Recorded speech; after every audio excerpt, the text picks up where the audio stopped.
So hey guys, welcome back to the channel. This is a continuation of What if Naruto celebrated Christmas with Kurinai as a couple, or we should say, what if Naruto and Kurinai were a secret couple?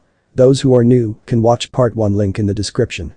But before we start, don't forget to destroy the like and subscribe button, and for the next part, do check out the description box and also check out my playlist. Now let's start the story. It had been a few months. Crystal, a daughter of Naruto and Kurenai, had done a lot better in the last few months. She was now a happy little girl. Thanks to Tsunade's medicine she was where she should be. The 1-year anniversary for Naruto and Kurenai was coming up. Kurenai would be back from her mission then. Kurenai knew Naruto was planning something. He had told her that when she asked him point blank if he was planning something. Naruto never wanted to lie to the one he loved. Yes, I am planning something, but I will not tell you, it will ruin what I have planned. All I will say is you will like it. At least I hope you will like it. If you don't like it, I don't want to know what will happen. Other good things had happened. Amber and Crystal had birthdays. Their first birthdays with their daddy. Naruto also had a good birthday with the ones he loved. People still tried to attack him on that day. The only difference was he took care of them. Since there was no way he was going to allow his loved ones to be targeted. Anko had so much fun for a few weeks afterwards. It was the day before Kurenai was to get back in their anniversary. Naruto and the 3 girls were enjoying some time at the park. The girls were playing and having fun. The 3 acted like sisters. They were a team. When they were older and started as ninjas they would be unstoppable. Naruto was proud, and so was Kurenai. Once the girls had played for a while they went to eat some food that Naruto had made. Rose said, "Uncle, you seem distracted and worried about something." Amber said, "Daddy, is everything okay?" Naruto smiled, the girls were very smart and could read people very well. Crystal said, "We are here for you daddy, we love you." Naruto pulled the 3 into a hug and said, "I am okay, you're right, I am nervous. Rose, tomorrow marks the day that your mom and I have been dating for a year. Tomorrow I wish to ask her to marry me." Rose hugged him tighter and said, "Does that mean you will be my daddy?" Naruto smiled and said, "If she says yes it will be." Amber and Crystal, how do you feel about this? Amber said, "I can only remember a little bit of my mother. Aunt is like her, just different. She is very nice to us." Crystal says, "I like her. I like her a lot. I can't remember my mother. The only adult in my life was them." Naruto smiled and said, "Okay then girls, here is the plan. I am going to need your help. She gets back to the village at about 8 in the morning tomorrow, and here is what is going to happen." So Naruto outlined the plan, and the girls all agreed to keep it a secret. They would be helped out by Anko, and Yugao had to work so she could not help, however she so wanted to help. All 3 of the other Ice Queens agreed that Naruto was a good match for Kurenai. So to that end they agreed that they would help him. Naruto now saw Hana and Yugao as his sisters, and he told them that. The family got up and went to get ready for the next day. Kurenai was a little tired, but she was in a great mood. Today was the 1-year anniversary of the day she started to date Naruto, and it had been a great year. She knew her boyfriend was planning something, she could feel it. She got to Tsunade's office, and once she gave her reporter leader said, "Naruto had to go on a mission today. He will be back in time tonight. He told me nothing will keep him away tonight. Now Naruto set up the day for you. You are to enjoy yourself and the girls and 2 helpers are going to aid you. This is an order, by the way." Into the office came the girls, and Rose of course ran to her mom and hugged her. She did not cry anymore when her mom left for a mission. She was still scared, but she talked about her fear and had support. Also Anko and Hana came into the room. Hana said, "Okay, so here is the plan. First we are all going to Fox Springs. Naruto paid for it, so we are going to enjoy it and have a nice time." The Fox Springs was a hot springs resort and had other beauty settings. It was not cheap either. Kurenai wanted to refuse, but she did not for a few reasons. One, Anko and Hana would drag her, and she meant literally drag her there if they had to. The look in their eyes meant they had to. The second, Kurenai knew that Naruto wanted to spoil her and his daughters and Rose. The third was she knew it would break Naruto's heart if she refused. So she went along and figured it would be fun, and this must be part of Naruto's master plan. She smiled and thought that Naruto last year was great. Every night he would rub her shoulders and feet even if they were not sore and it was not needed. He would cook her and the family dinner, and the part that really made her smile was he would play with the girls, not matter how tired he was. He got back from a 2-week-long mission one time and he looked to be unable to stand but sat down and played with the girl with the dollhouse. He would at night hold her close to him and talk to her. He would listen to her about her day and how she was doing. He would never try anything with her but hold her. At night he would use his tails to hold her as well. She would rest her head on his chest right above his heart. She was not ready to make love to Naruto yet, and Naruto knew this and accepted it. He was also not ready to go that far yet. To him, just holding Kurenai close to him was wonderful. Kissing her was perfect to him, so he felt no need to rush. Kurenai and the gang had a nice time at the Fox Springs. Kurenai refused a message. The reason, she said. Naruto is great at it and I will only allow him to do it to me. Naruto also once or twice a week would give her a back message. He loved seeing Kurenai so relaxed. She smiled a true smile when she was relaxed. To Naruto, that was one of the most beautiful sights in the world. After the spa, the gang went shopping. They went to a dress store. Kurenai was gently pushed there. The woman, seeing Kurenai, said, "Good you are here, I have the dresses for you to try on." Kurenai saw some beautiful dresses. She picked out a black one that was the same length as her battle dress. It had red flowers on it and it hugged all her curves. Rose said it the best. "Mommy, you are so beautiful." This caused Kurenai to blush. She took the dress off and when she went to pay for it, she was told it was already paid for. Once she was done, she was led home. Hana said. "Okay, Naruto made reservations at the Golden Fox. They are in 2 hours. Now go and get ready. This is a special night." Kurenai asked. "What is he planning?" Hana said. "Why would I tell you and ruin the surprise, sis? Besides, he would be very angry if I ruined it." Kurenai looked at the girls and said. "Can you please tell me?" Rose said. "Sorry mommy, but we were told not to tell. Besides, you will like it." Amber said. "I must listen to my daddy." Crystal said. "Sorry auntie, but I am not going to tell." Anko was laughing at the little girls standing up to Kurenai. They were going to be something else when they were older. Kurenai sighed and went to get ready for her date. I said 2 hours later. "Okay, Naruto is ready and waiting for you at the Golden Fox. Go and have a nice time tonight." Tsunade got home and said. "Agreed, just follow your heart, Kurenai, that is all you can do tonight. Everyone will be happy if yes is the answer." Kurenai, confused by that, just went out to meet her boyfriend at the Golden Fox. It was a nice restaurant and an expensive one as well. Kurenai all day while she was enjoying her time to relax was thinking of what Naruto was planning and it was driving her crazy. Before she left home, her daughter Rose said, "Mom, you can try and guess and ruin the surprise, or you can just go with the flow and enjoy tonight." Kurenai smiled as she was walking to the restaurant. She thought that Rose was right. So she decided to just enjoy her time with Naruto and have fun. She got to the restaurant and when she sees Naruto, she is taken aback. He was and will always be handsome to her. However, tonight he was beyond handsome in her eyes. He had on a nice suit that looked like it was made just for him. However, the biggest surprise was the fact that his hair was flat and did not have the spiky look it usually did. He must have worked forever to get it to stay flat, she thought. She was right, of course it took him 3 hours to fix his hair, but it would be worth it, so he did it. Naruto was taken aback. He saw the dress and the little makeup and the necklace he gave her for her birthday 2 months ago. It was a small fox necklace with a rose on the body. The fox was black and the rose was red. The fox's eyes were blue. Naruto said to her when he greeted her and kissed her. "I do not know how you do it, but each time I see you, you get more and more beautiful." Hand in hand they walk into the Golden Fox. Now the owner of the place was one of the few that actually liked Naruto and never treated him badly. The man was smart enough to see the difference between the jail and the jailer. Plus Naruto saved him many times. Naruto, when he was younger, after the place closed, would clean up the restaurant. The owner, seeing Naruto, escorted him to a table that was outside and was looking out under the stars. Kurenai smiled and said, "So how long did it take for you to fix your hair?" Naruto said. 3 hours. Kurenai said. "You did not have to do it. I like your hair the way it is. I like running my hands through it." Naruto smiled and kissed her before saying, "I know, but on this important night I thought I should look my absolute best." He then drew a seal on her shoulder. Kurenai asked, "What was that seal?" Naruto said, "To prevent them from spying on us. I am sorry, I should have asked you first." Kurenai smiled and said, "It is okay, next time tell me. I am just going to have to use you as a pillow right now." She moved to his side and cuddled up next to him. It was something she enjoyed greatly. When the food they ordered got there, she stayed in her spot and ate. Naruto smiled at that. After they ate dinner and Naruto paid, they went for a walk to their spot. They had taken the girls here a few times and they loved it. Kurenai sees a blanket and in the middle of the blanket is a basket and it is guarded by a fox. It is a pink fox and her name was Cherry. She said, "No one came here, it is all safe." Naruto gave her some meat which caused the little fox to get very happy. The foxes liked meat almost as much as Naruto liked ramen. Kurenai smiled at that. She so loved the antics of the foxes. She had a hard time getting used to them at first, but now she was used to them. She felt it would be odd not to have them in her life. Naruto pulls out of the basket some chocolate pudding, which is her favorite dessert. Naruto feeds her since that is one of her favorite ways to enjoy it. She then cuddles up to him and stares at the stars with him. After about an hour Naruto asked her to stand up. So she does and Naruto takes her hands in his and gets down on one knee and says, "Kurenai, the last year has been to me the greatest year of my life.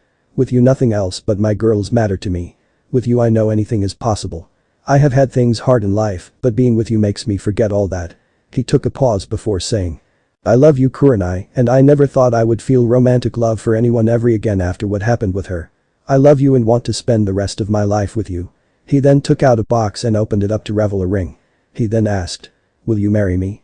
Kurenai the whole time was happy and close to crying at his speech. She knew it was hard for him to say and it came straight from his heart. So when the question was asked the answer was, "Yes, I will marry you Naruto." Naruto got up and kissed her with a great amount of passion and love. He then gently placed the ring on her finger. It was on a black band and it was small diamond, but around the diamond were 3 red rubies. He also took out another ring. It was golden ring that had the symbol for unity and love on it. He placed that one on her finger as well. Naruto said, "I know the second one is not as fancy as the first one. This one belonged to my mother and she wanted her daughter-in-law to wear it. The first one I found on a mission and had it ordered." Kurenai kissed him again. She said, "This was easy for me to answer. I have never felt this love before when I was with any man. You make me feel special and loved. You make me happy. I gladly will be your immortal wife." Back at the compound the girls had all gone to bed. They were exhausted and figured they would find out the next day what happened. The adults on the other hand were annoyed.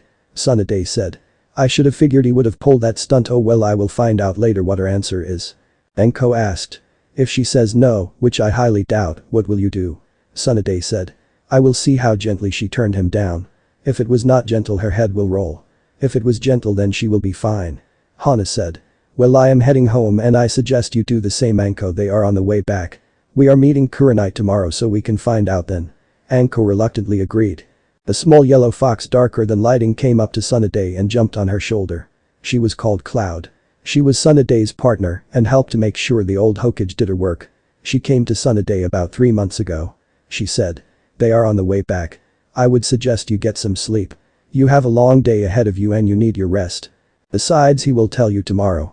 Tsunade sighed and said, "I know and you are right. I am going to get some sleep. I hate when you use logic on me." Tsunade went to sleep and Cloud went to protect the girls, or the princesses, as the foxes called the 3 girls. It was not in a mean way when the foxes called the girls that. No, it was meant in a good way. For that is what the foxes saw. Naruto was their king or brother, Kurama lord if you will. Kurinai, she will be the queen or sister. That made the girls the princesses. Naruto and Kurinai got home and kissed their daughters on the forehead and went to bed. Kurinai, knowing her boyfriend's habits, said, "So did you ask Rose for permission, and if yes, how did she react?" Naruto smiled and said, "I asked her and she hugged me and asked if I would be her daddy. I then asked Amber and Crystal and they both want you as their mommy." That made Kurinai really happy. This part comes from the first version of the story and the first review I got thanks to BANKAI 777. The question was asked, how would Naruto's parents feel about Kurenai? To be honest, his father is an idiot so I don't care about him. This is his mother's reaction. Up above, Kami, Kushina and Kurama had watched the night. Kushina nearly cried when Kurenai answered yes. She then started to smile since this meant she could talk to her daughter-in-law, well, one of them anyway. Kami said, "Please don't hurt her." Kushina said, "I am not going to. I may be the overprotective mother, but it is my right. I did not have many rights with Naruto, so I will take all that I can get." Kami said, "Okay, but if you go too far I will pull you out. Also tell her about what will happen when she is turned." Kushina bowed and went off to speak to her daughter-in-law. Kurenai was in a great mood. She was dreaming and she was confused a little bit. She was in a room that was all white and it was making her nervous. She had a feeling she was going to meet someone and she had a feeling of who that was. She heard a coughing sound and standing before her was the one person that scared her the most when she stated to date Naruto. Standing before her was Kushina Uzumaki. Kurenai was nervous and Kushina could tell this. She said, "It is okay my dear, I am not going to try and hurt you. If I had wanted to do that I would have done it a year ago. No, I like you as a daughter-in-law." Kurenai relaxed a little bit but not fully. After all, Naruto's mother was a powerful woman and would defend her family even in death. That was where Naruto got it from. With Naruto she found it cute and it made her love him more. With Kushina it scared her to no end. Kushina said, "I know you are nervous about me Kurenai, but don't be. My son is happy and it is in a large part due to you. The other parts are Amber, Crystal and Rose and the ones he calls sister. However, it was Amber and you that have had the biggest impact." She took a pause before saying, My son comes to visit me often, as you know. Every time he is there the conversation shifts to you. The longest time it took him to get to you in the conversation was 9 minutes. He loves you and you love him." She took another pause before she hugged Kurenai and said, "That as a mother is all I can ask for." She took another pause before saying, "If you are still nervous, the second ring you were given was created by me. I left a little bit of my charka in it. My charka examined you and deemed you worthy. If not, you would be dead." Kurenai hugged her mother-in-law back before saying, "I am glad you do not hate me. I was scared. I know that you might hurt me if you did not like me." Kushina said, "Now I need to ask you a question. If Naruto wanted to leave the village after you were married and take the clan with him, would you fight him or go along?" Kurenai, without thinking about it, said, "I would go along and help pack. I have seen the way many look at the girls in him and it gets me mad. After we are married I may convince him to leave anyway. The village does not deserve the power of our clan. The girls will not have all the power, but they will be strong. The village does not deserve them." Kushina said, "Okay, you have passed my test. I will not invoke the right of battle. Now a few more things before I let you go. Once you two make love you will become a fox demon like Naruto and will have all that goes with it." Kurenai nodded that she understood that. To be truthful, she had forgotten that part, not that it mattered to her anyway. Kushina said, "Kami wants Naruto to have more mates. Why and how many I do not know. So I was able to convince her to give you extra power." Kurenai said, "As long as the others understand I am alpha female and they actually love Naruto, I don't care." Kushina said, "This power will be like a sixth sense. You will be able to tell who is worthy and who is not. I will tell you now, no one else in the Leaf Village is worthy of being his wife. To be his friend or sister maybe, or maybe friends with benefits kind of thing, but not as an immortal mate." Kurenai said, "There is someone else already that Kami has chosen." It was not a question and Kushina knew this as she said, "Yes, Kami has picked her and she is worthy. She is like you. Right now she is learning the ways of the ninja. She will not come to play for another year or so. You will see her at your wedding." Kushina hugged her and said, "Take care of him and tell him I love him. Also take care of my granddaughters. They are so cute. It is up to you, but I would not tell him about the more mate thing." With that Kushina faded away. Naruto woke up the next morning and he was in a great mood. He looked over at Kurenai and saw the rings on her fingers. He pulled her close to him and gently kissed her neck. This caused his girlfriend, no fiancé, to wake up. She snuggled into his chest. She said, "Did you think it was a dream?"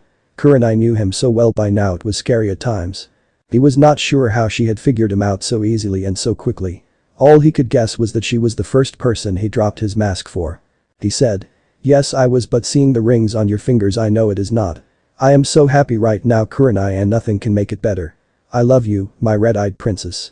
This was a nickname Naruto did not call her very often. It made her heart glow with love each time he called her that. He only called her on special occasions or when he was trying to make a pointer in private. She kissed him and poured all the love she had for him into it. She said casually, "I met your mom last night." Naruto asked with panic in his voice. "Did she hurt you?" Kurenai smiled and said, "The only time she touched me was to hug me. She said I was perfect for you and she was glad I am her daughter-in-law. She also told me to tell you she loves you and will watch out for you. She also loves the girls and finds them to be cute." Naruto prayed to his mother, thanking her for all that she had done. Kurenai did the same thing. Up above, Kushina smiled. Now all she had to do was speak to Koyuki. Kushina's feelings on her to come later. Kurenai did not tell him about the other mate thing yet. She knew that would freak him out and badly. The two got up, they had much to do today. The girls got up that morning and all three wanted to know the answer form last night. Kurenai, using a simple Jinjutsu, was able to cover the rings. She was not planning on doing it for long. Well, today she would do it when she went to meet her friends. She wanted to make them suffer a little bit, okay, a lot. Her daughters would not suffer. After today she vowed she would never cover her rings again. The three girls got up that morning and went to get breakfast. If the adults were asleep they would bring them breakfast in bed. Getting into the kitchen, the girls see the adults and they hug them. Amber asked Kurenai, "So did you say yes?" Kurenai released the illusion on her hand and the girls saw the rings. This caused all three girls to hug Kurenai. It nearly made Kurenai and Naruto cry when the three girls said, "I love you, mommy." Also when the girls said to Naruto, "I love you, daddy." Amber accepted Kurenai from the start. This made sense, for Amber knew Kurenai since day one. Kurenai was always in her life. Well, when she was older Amber would always view Kurenai as her mother. Her birth mother she knew nothing about. Amber never doubted Kurenai. Crystal was a little scared at first, but her daddy trusted her, so she took the time to get to know Kurenai. She figured her daddy would never allow anyone to harm her or get close to anyone that might even have the slightest idea of harming her. Rose always saw Naruto as a daddy. She never called him that since she was afraid he would leave her and her mommy. Naruto said. So I am guessing you are telling the others. Kurenai nodded yes as she said. I am guessing you are telling your grandmother and your sisters. Naruto said. Yes, and I am going to ask Ino if she will do the flowers. I will not send out invites until we pick a date. Kurenai said with some nervousness. I was hoping for the spring, which would be in 3 months, the second Saturday in March. It was January right now. Naruto pulled her into a hug and said. That is perfect with me. I just want you happy. Kurenai said. I am happy. We are becoming a family. The whole family hugged. Kurenai left to meet her friends and Naruto, and the girls left to speak to Tsunade. Naruto asked along the way. So should we tease Grandma some more or should we put her out of her misery? Amber said. I say we tease her and take our time. Rose said. That sounds mean. I say we do it. Crystal said. She is going to get annoyed and anger, and you know what she is like when she is angry. She then paused before getting an evil smirk on her face and saying. Let's do it. So a walk that would take only 5 minutes they made in 20. Midnight said with fake tears. I am so proud of the girls, they are embracing the fox side. They get into Tsunade's office and she says. So what did she say? Shizune came into the office and said. I agree, tell us. We want to know. Amber said. Daddy, I think they have suffered enough, let them know. Naruto said. She said yes without any hesitation. She wants to marry in 3 months in the spring, the second Saturday in March. Naruto took a pause and said. Grandma, will you do the ceremony please? Tsunade hugged Naruto and said. I was going to do it anyway. I have that right as Hokage and I am taking it. Now come here, Rose. Tsunade said. Rose, soon you will be my granddaughter or great-granddaughter. Now there are a few rules. 1. Never bow to me, and I mean never. 2. If you need help and your parents can't, then come to me. 3. I wish to give you a checkup.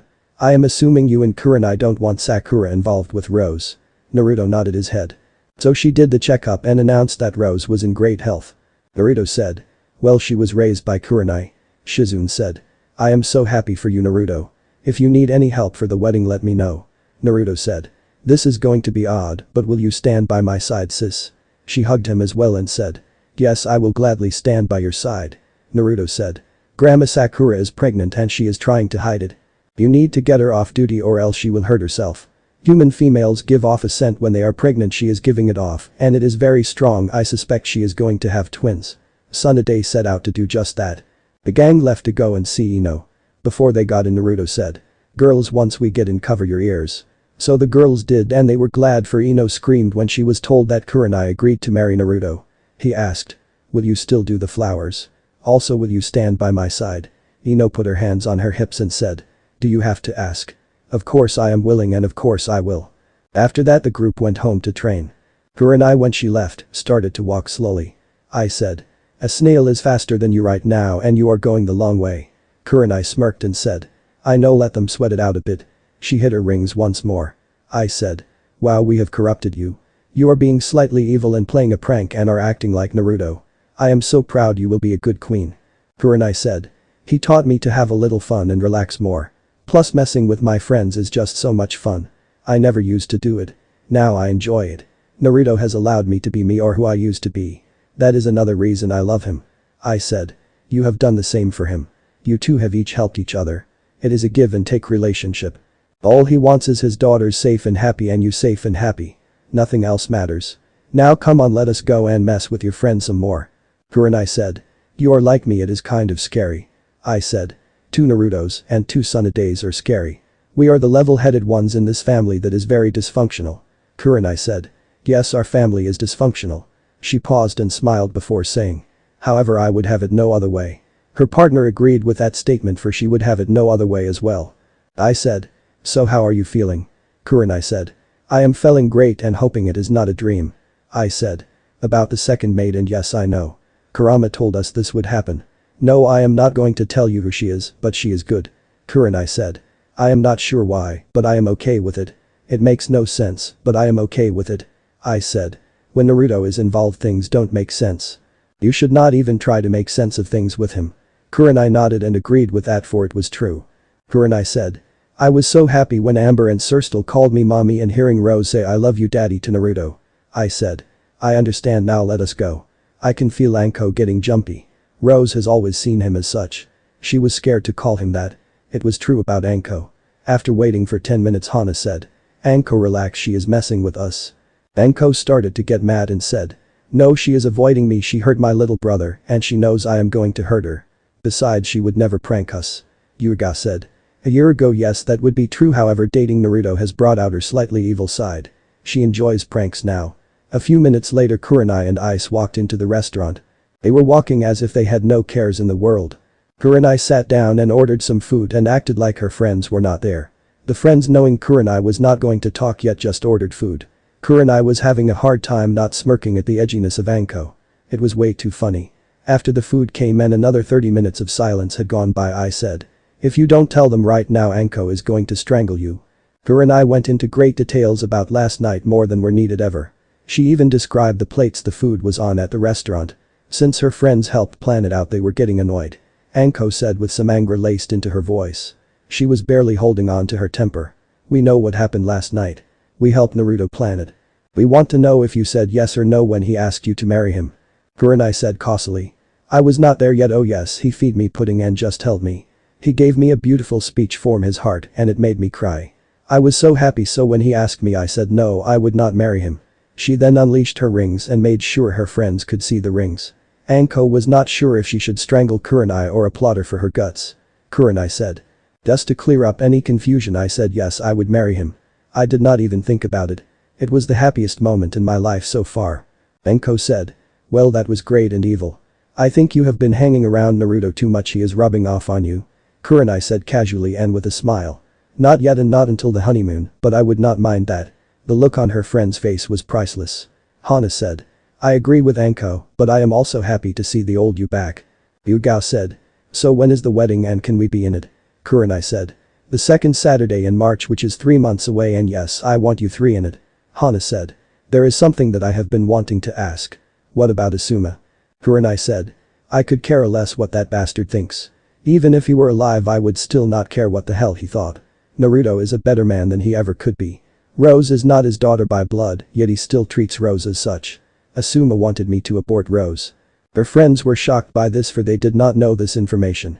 Kurenai said after she had claimed down. I am sorry to get mad, guys, but I have never been able to tell anyway.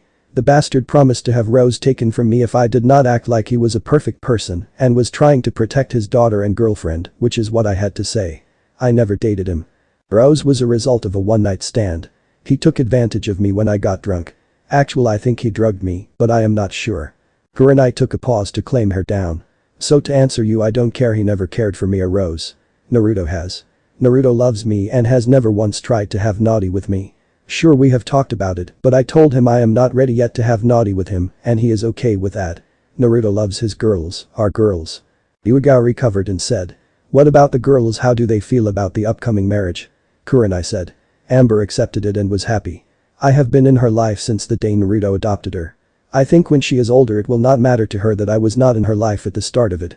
She took a pause before saying. Crystal was a little bit afraid of me at the start. She knew I trained Hinata and that scared her. However, she trusted her daddy to protect her and she gave me a chance. Once more she took a pause before saying. Rose, well, she always saw Naruto as a dad, so she is happy. This morning Amber and Crystal told me that they loved me and called me mommy. Rose called Naruto daddy and told him she loved him. Anko said. So that is good, now all you have to worry about is Kushina. Kurenai said. Actually, she came to me last night and told me she approved of me as a daughter-in-law. No, she did not threaten me. My fear was unfounded. She knows I love Naruto and he loves me, and that is all that matters to her. Up above, Kushina smiled, for Kurenai was right. That is why she did not attack Kurenai. Kurenai said. Well, I am heading to the ramen stand, I will see you guys later. Once the two made it to the ramen stand, AM asked Kurenai. So what did you answer? Kurenai said. I told him yes, I would marry him. AM hugged Kurenai and said. Hurt him and I will find a way to kill you. Kurenai said. Will you do the food for the wedding? AM was in complete shock by this. She said. I am not fancy enough for a wedding. Kurenai said. A normal wedding, yes, but this is Naruto and me. We don't like many of the other places, plus you are family. Naruto sees you as a sister and wants you to have the honor.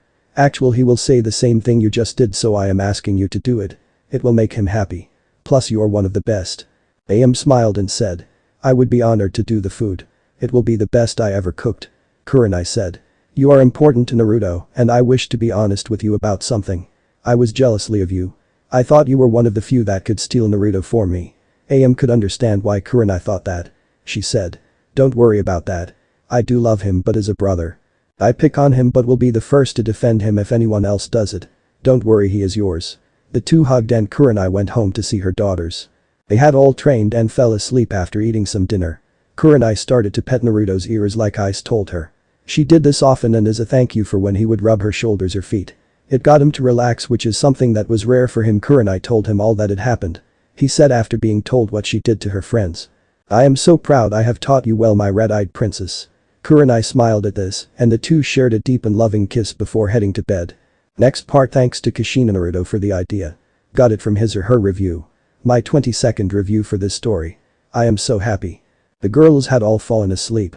They all were in a white room and it confused them. They never had a dream in which they were all in it.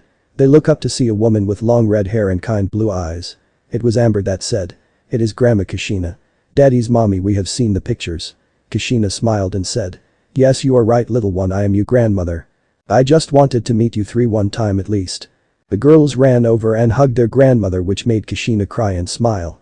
She said. I have been watching over you three and have helped you three out. I have done my best to protect you three from above. Talk to me and I will listen if you need someone to talk to. Take care, my little ones. I only wish I could hold you three in real life. Kushina faded away and the girls all faded away to have their separate dreams. The next morning the family was all sitting around. Naruto summoned a fox. She liked to be called Flash since she could run at fast speeds. She was a very light yellow. When the sun was very bright she could not be seen. In the clan she was the fastest of them all. Naruto and Kurenai had made up invitations for all their friends outside the village. Naruto said. Flash, I wish to make a bet with you, what do you say? Flash smirked and said. You are on. Naruto said. Okay, here is your tasks, bring these to everyone in one day and you will get 50 pounds of meat. Flash said. Prepare for the meat, I am so whining. With great speed she was off. Kurenai rolled her eyes at her fiancé's antics. She did not say anything since she liked seeing him like that. Flash's first stop was Wind Country and Gaara. Gaara after the war got married to Mitsuri and both were happy. Naruto was at the wedding. He no longer felt like killing anyone except his brother when he was being annoying. Sadly that happened a lot. Gaara was doing work when heard a voice say. I bring this to you for Naruto. Looking down he sees a very lightly colored yellow fox. Knowing Naruto can summon foxes he takes the note and once he reads it he starts to cheer. This caused people to run into his office to see what the matter was. His wife and his siblings were the only ones brave enough to enter. Once they got in and saw the note they stated to cheer and it was making Flash nervous. Termai said. It is about time. Gaara said to Flash. We will be there. Flash ran off. Gaara had not been able to see his friend since the war ended. Termai had since Naruto trusted her. She beat up the lazy Nara that refused to marry her after dating her for over 3 years. Gaara asked. Termai, is she good for Naruto? Termai said. To be honest, yes, she is. She is the best thing that has ever happened to him besides his daughters. She comes across as cold, but she is really a great woman. She is good for Naruto, you do not have to worry about her hurting him. Gaara had yet to meet the girls, but he got stories and pictures from his sister. Gaara said. I can't wait to meet them. Flash was running, she was enjoying this. It was not often that she got to be out like this. She was truly in her element and helping her king and queen. She had finished with the sand and those humans kind of freaked her out. She was next on to Wave Country. Tsunade had gotten back home from all the work he did. After the final battle the various villages hired him to repair their stuff. Flash went to him and said. I bring a message for Naruto. After getting over the shock Tsunade smiled and called his daughter and grandson in. He said. Looks like the brat is getting married, we are invited to the wedding. Tsunami said, I can't wait. Inari asked Flash. Is she good enough for Naruto? Flash said. She is one of the few that can control him. With a burst of speed she was off into the day. Her next stop was the Mist Village. Mate Rumi was an odd person. After the war she kept up her oddness and would only attack people if they made fun of her age. She tried to seduce Naruto after the battle, but he was not very interested at all. Kurinai knew this and she was not jealously at all of the water shadow. Only the ones that were really close to Naruto was she jealously of. The ones he called sisters that were not her friends she was jealously of. Flash landed in front of Mei and she said. I bring a message for Naruto. Mei read the letter and said. How sad he is off the market. Flash said. Yes, but he never took interest in you anyway. He respects you and likes you but not in that way. Mei said. I know, I am just messing with him. I will be there. Flash ran off once more. Of all the humans she had met today this one scared her the most. She was next off to the Rock Village. Rock and Leaf were on thin ice with each other, but Naruto respect their cage, so he was going to invite her anyway. Plus it was a good political move. Kuritsuchi was now the rock shadow. Her grandfather Inoki died a few months after the war. He died in his sleep and did not suffer. Naruto was at his funeral to give support to Kuritsuchi. Kurenai was worried about her only because she feared Naruto may be forced to marry her, since the Fire Lord and Earth Lord wanted a better alliance. It never went through, but it was still a threat. Kuritsuchi liked and respect and feared Naruto. So it was a surprise to see the fox here with a message from him. She said, "I will be there. I look forward to it." Flash ran off. She had a couple more stops. The next stop was Lighting Country and the Cloud Village. A was happy to see the fox, and he and the rest cheered when they got the invite. B started to rap and it was scary. A said, "We will be there." B said, "Tell Mr. 9 that is all fine. We shall show up on time." Flash was really sacred. These humans were freaking her out more than the others. The next stop was Waterfall Village. Shibuki was very happy to see that his best friend was getting married. He stated that he would be there. Flash made stops to other places and everyone said they would be there. She had one more stop and that was Spring County with Koyuki. Koyuki had taken to training very well. She had mastered half of the things she was left to learn and she had learned a few styles of sword play and fighting. Seeing the fox, the princess said, "He has asked her, hasn't he?" Flash said, "Yes, and the wedding is on the second Saturday in March. I know this is hard for you, princess. She has been told that it will happen and that Kami wants Naruto to have second mate and she has already been picked out. She is okay with it as long as you understand she is the alpha female. She does not know it is you." Koyuki smiled and said, "That makes me feel better. I hope I will be able to make it through the wedding. I will be there to support me friend." Flash said, "That is good news." Naruto was wondering if you have another doll. He adopted another daughter and she does not have one and he can't find one. Flash then told the story. Koyuki smiled and handed it over. Flash ran back home and made it with 3 hours to spare. She gave the report. "All of them are coming. They look forward to it." Naruto handed her the 50 pounds of meat and she went to eat it. She ate a few pounds and once she was done she went to sleep since she was so tired. In the village the only outsiders that were invited were Sasuke and Sakura, along with Kakashi. They had started to gain Naruto's trust, not much, but it felt wrong not to invite them. Lee and Tenten along with their sensei were invited. Naruto could not wait till that day even if it was going to be crazy until then.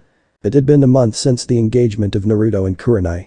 That very day Naruto told Tsunade Sakura was given a checkup and it was discovered that she was indeed pregnant and with twins, a boy and a girl. She was about 4 months along and she had hidden it well. She was annoyed that Naruto blew her cover and she called him on it 2 days later. Flashback. "Why did you tell them?" the pink-haired one asked. Naruto calmly said, "You are welcome for save you and your children. Sakura, a pregnant woman, would get hurt working at a hospital. Get mad at me all you want but I don't care. Your children are safe so I can live with you being mad at me for a stupid reason." He did not add that he was used to his teammate being mad at him for a stupid reason. Sakura sighed and said, "I know and thanks for looking out for me, I just feel useless." Kurinai said, "Use this time to study and prepare for your babies. I know it will help. I wish I had taken more time to get ready." Sakura said, "Thanks, I will try now. I got to go and deal with Sasuke. He is mad that I put our children at risk." Naruto said, "I agree with him 100%.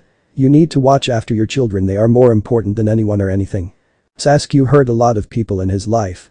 There are many that are looking for revenge and what better place to get it by killing his wife and children. He took a pause before saying, "Amber asked me what if I found someone I loved but she wanted me to get rid of Amber." Kurenai said, "I am guessing you told her that you would tell this woman to take a hike since Amber was and is very important to you and you were never going to want her gone." Naruto smiled and said, "As usual you are correct. That is what I mean. Sakura, now please go and be careful. I still don't trust you, but you are my teammate. I don't like children being harmed." Sakura smiled and thanked her teammate. She wanted to hug him, but she figured he would not be willing to hug her. She was right, he still did not trust her. He was getting closer, but it was not close enough. He doubted if he ever would. Then flashback. Kurenai had done most of the wedding planning and gotten most of what she needed. There was only one thing that was missing. Actually, a few minor things were missing, but one big thing was missing, and that was the dress. She tried on 682 dresses and she liked none of them. She wanted one that was perfect. She knew Naruto did not care, but she wanted one that felt right. Her mom told her that when she was a little girl. Pick the dress that feels right, you will know it when you try it on. The shopkeeper, not so subtle, suggested that the reason Kurenai did not like any of the dresses was that she was marrying Naruto, who was wrong for her, and deep down she agreed with it. Needless to say, that did not end well. She walked out after putting the guy in a nightmare. She did not remove it until after the wedding. It was a special one that could activate at any time. Kurenai knew that was not the case. She loved Naruto, and it was not that he was wrong, the dresses were all wrong. She had to give a mission report since she got back from a mission, and Tsunade knew something was off. She said. "What is bugging you, my friend?" Kurenai said. "I can't find the right dress. I have tried 682 dresses and none have felt right. One shop owner said it was because I am marrying Naruto and I should not." He almost used a D word but he did not. "Kind of makes me sad. Anko has been getting bored. I trapped him in a nightmare, by the way." Tsunade said. "That would explain the screaming anyway. I think I may have a solution." She goes into the vault and comes out with a scroll. Using a little blood, she opens the scroll up. Out comes a beautiful dress. Tsunade said. "Go and try it on." So Kurenai did and it felt right. It fit her perfectly. It almost felt as if the dress was made for her. Kurenai said. "I like it a lot. May I borrow it, please?" Tsunade smiled and said. "It is yours. It was used by Kushina when she was married. She would want you to wear it." Kurenai smiled and resealed the dress. Naruto have been teaching her about sealing. She had been teaching him Jinjutsu. Both were getting very good at them. Tsunade said. "I must say you look even better than she did in it. You are going to kill him. I so look forward to seeing that." Kushina up above hated to admit it, but Tsunade was right. Kurenai did look better in the wedding dress. Kami said. "I bet you she will leave Naruto speechless and he will faint." Kushina said. "That is not a fair bet. Everyone knows that to be true." "I agree with the bet. If I am right, you allow me the chance to speak to my son. That is if he does not faint." Kami agreed with that.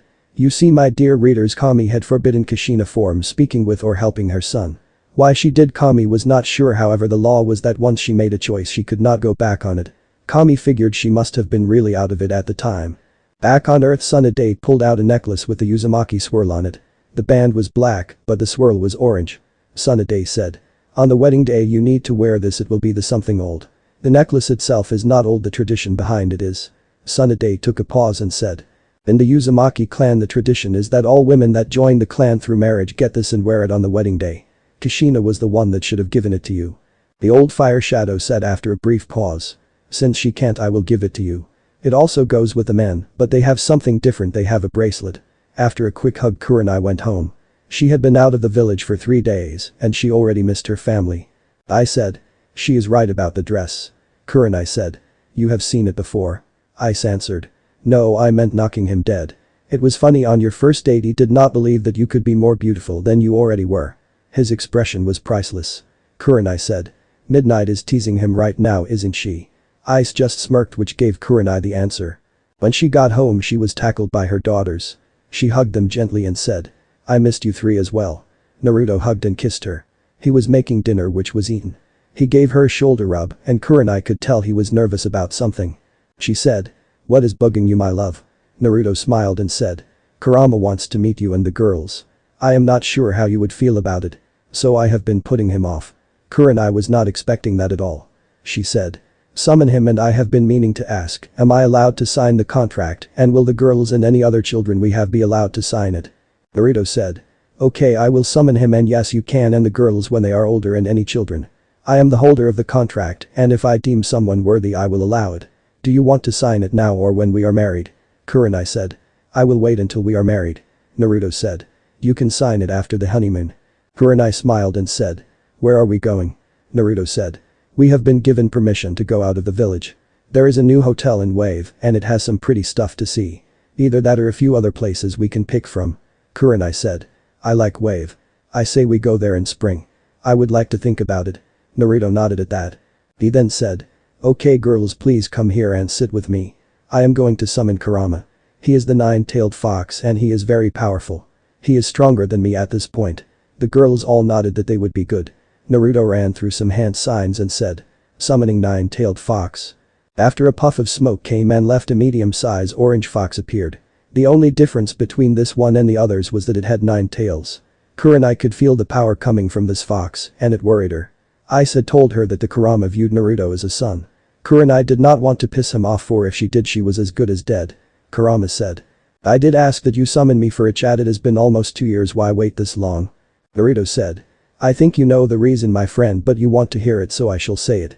At first I was too depressed to think, then I meet Kurenai and adopted Amber and then Crystal." Kurama looked at Kurenai, but he transformed into his human form. he said. Well, I must say, Naruto, you have picked a good mate. Kurenai blushed brightly at this statement. Naruto pulled her into a hug which had her cuddling with him. She enjoyed it very much. She hoped that when the second mate came she could still cuddle. Naruto asked.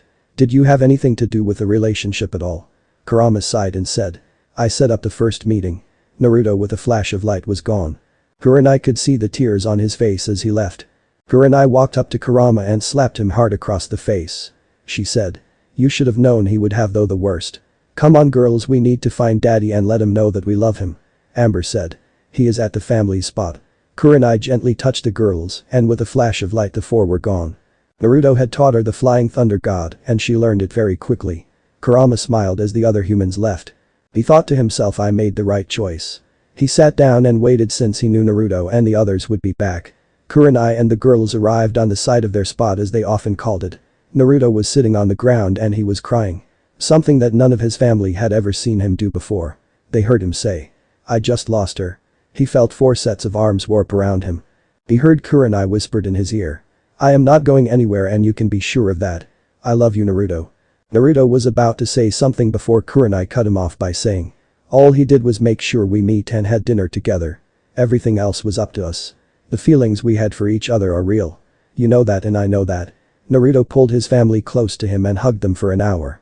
Since everyone was getting cold, Naruto transported everyone home. Kurama was sitting on the floor and waiting. He said. Your mate packs a punch, you sure know how to pick them. Anyway, I am sorry if it seems like I tricked you, my friend. It was never my intention. I set it up so that you would get a chance to know Kurenai, that is all. If you two feel in love then even better, if not that was fine as well. Naruto sighed and said. I know, I am just not used to good things happening. Every day I wake up and look to see if Kurenai has her rings because I am afraid it is all a dream.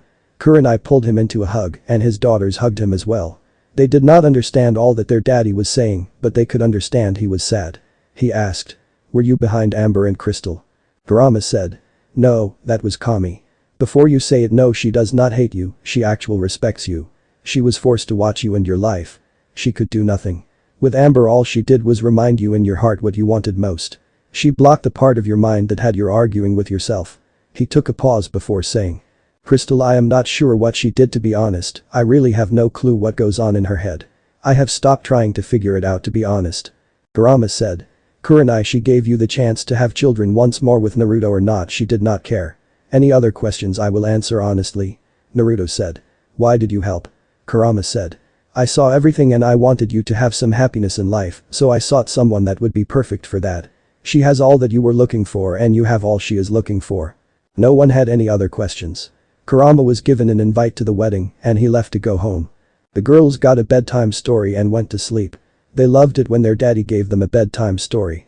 Naruto and Kurenai cuddled and went to sleep. The next morning Naruto woke up and he was scared since his hands were on Kurenai's watermelon. Kurenai had woken up in the middle of the night and wanted Naruto holding her closer, so she took his hands and gently placed them on her watermelon. In his sleep he grabbed them and pulled her closer to him. Kurenai could tell that Naruto was nervous, so she said. It is okay, I want your hands there. I put them on my watermelon last night. It is okay to hold my watermelon, you know. Naruto said. I just don't want you thinking I only want you for your body. Kurenai said. I know you don't. I know you view my body as a bonus. Besides, it felt nice. But a deep kiss and a promise that he would hold her like that every night. The couple got up and ready for the day. Kurenai was taking the girls out while Naruto got his suit finished. He wanted it to be perfect. It took some time, but he was able to get it done. Kurenai and the girls were out just having fun. The girls had come along nicely with their training. They could now hit the bullseye every time. Kurenai was watching her daughters play. She said. Kat, I am guessing something bad is going to happen. Kat, they agreed they would call her that when she was on duty. She said. Now you are doing it, you both are scaring me anyway, you are correct. It's Konohamaru and I am sure you can guess what he wants. Should I get Naruto? I said. He is on his way, he will meet you there. The girls had heard this. Rose knew what it meant and it scared her. Her sisters hugged her and Kurenai gently picked her up. She said. You are not going anywhere except with me and daddy. Rose buried herself in her mother's chest, hoping for the protection that was offered. Now Konohamaru was not really a problem. Kurenai ignored him since he was young and had lost so much: his parents, his grandfather and his uncle. All he had left were Mogi Yuden and his boss Naruto. He had not tried to do anything with Rose, so Kurenai just let him be. Naruto did the same thing and Konohamaru had not mentioned Rose at all. Naruto caught up with them and Rose jumped at Naruto and clung to him. Rose could feel that her mommy was getting tired. Naruto said. I will not let anyone take you from us, my little one. I love you. Rose just hugged him tighter. Kat and Kurenai both smiled at the scene. Kat said. Naruto, I am sorry for every doubting that you would be a good father. Naruto smiled and said. No need to sis, I doubted myself for the longest time. Once they got in they see Konohamaru and he had a look that was confusing. He said. Boss, I did not think you would be here. Naruto said. I am not in the mood for games, you are scaring my daughter and that is not cool in my book. So please say what you want to say. I would suggest you pick your next words carefully. Konohamaru said. I needed to make sure my cousin was taken care of. My uncle would want to make sure his daughter was well cared for. He never had any contact with his daughter and girlfriend to protect them. Kurenai was getting mad. Naruto gently took her hand and hugged her. Amber and Crystal did it as well. Naruto said. That is not true. Now are you going to try and take Rose or what? Konohamaru said. No, I just want to make sure she is safe. Naruto said. That is a lie. If that was the case you would have done it already. He took a big sniff and so did the foxes and they got mad. Naruto said. I should have known. I will ask again, are you going to try and take her or not? Konohamaru said. Yes, she is part of my clan. Naruto said. She was never placed in your clan's book. Your uncle was in the village the day of her birth and he never once checked on her. She is Kurenai's daughter. Kurenai had clawed down a bit but she was still close to losing it. She said. You can only claim that if any money was spent on Rose and since none was you have no claim on her. Tsunade said. I have looked at the records and it is true. So Konohamaru, you got nothing on her. Naruto has adopted her into his clan. Konohamaru said. I am sorry, boss. Naruto said. I am no longer your boss, you are a danger to my daughters. I did not think you would do that, but I guess I was wrong. Never talk to us again. Tsunade said. I guess he slept with her, did he not? Naruto said. Her scent is all over him. I hope she was worth it. Konohamaru was crying for he had just lost his friend. Even Mogul and Yuden had stopped speaking to him. Tsunade said. You really have screwed up, I hope she was worth it. If you try and go near Rose you will die. Her partner will attack first, ask questions later. Your grandfather would be ashamed of you. Now please leave.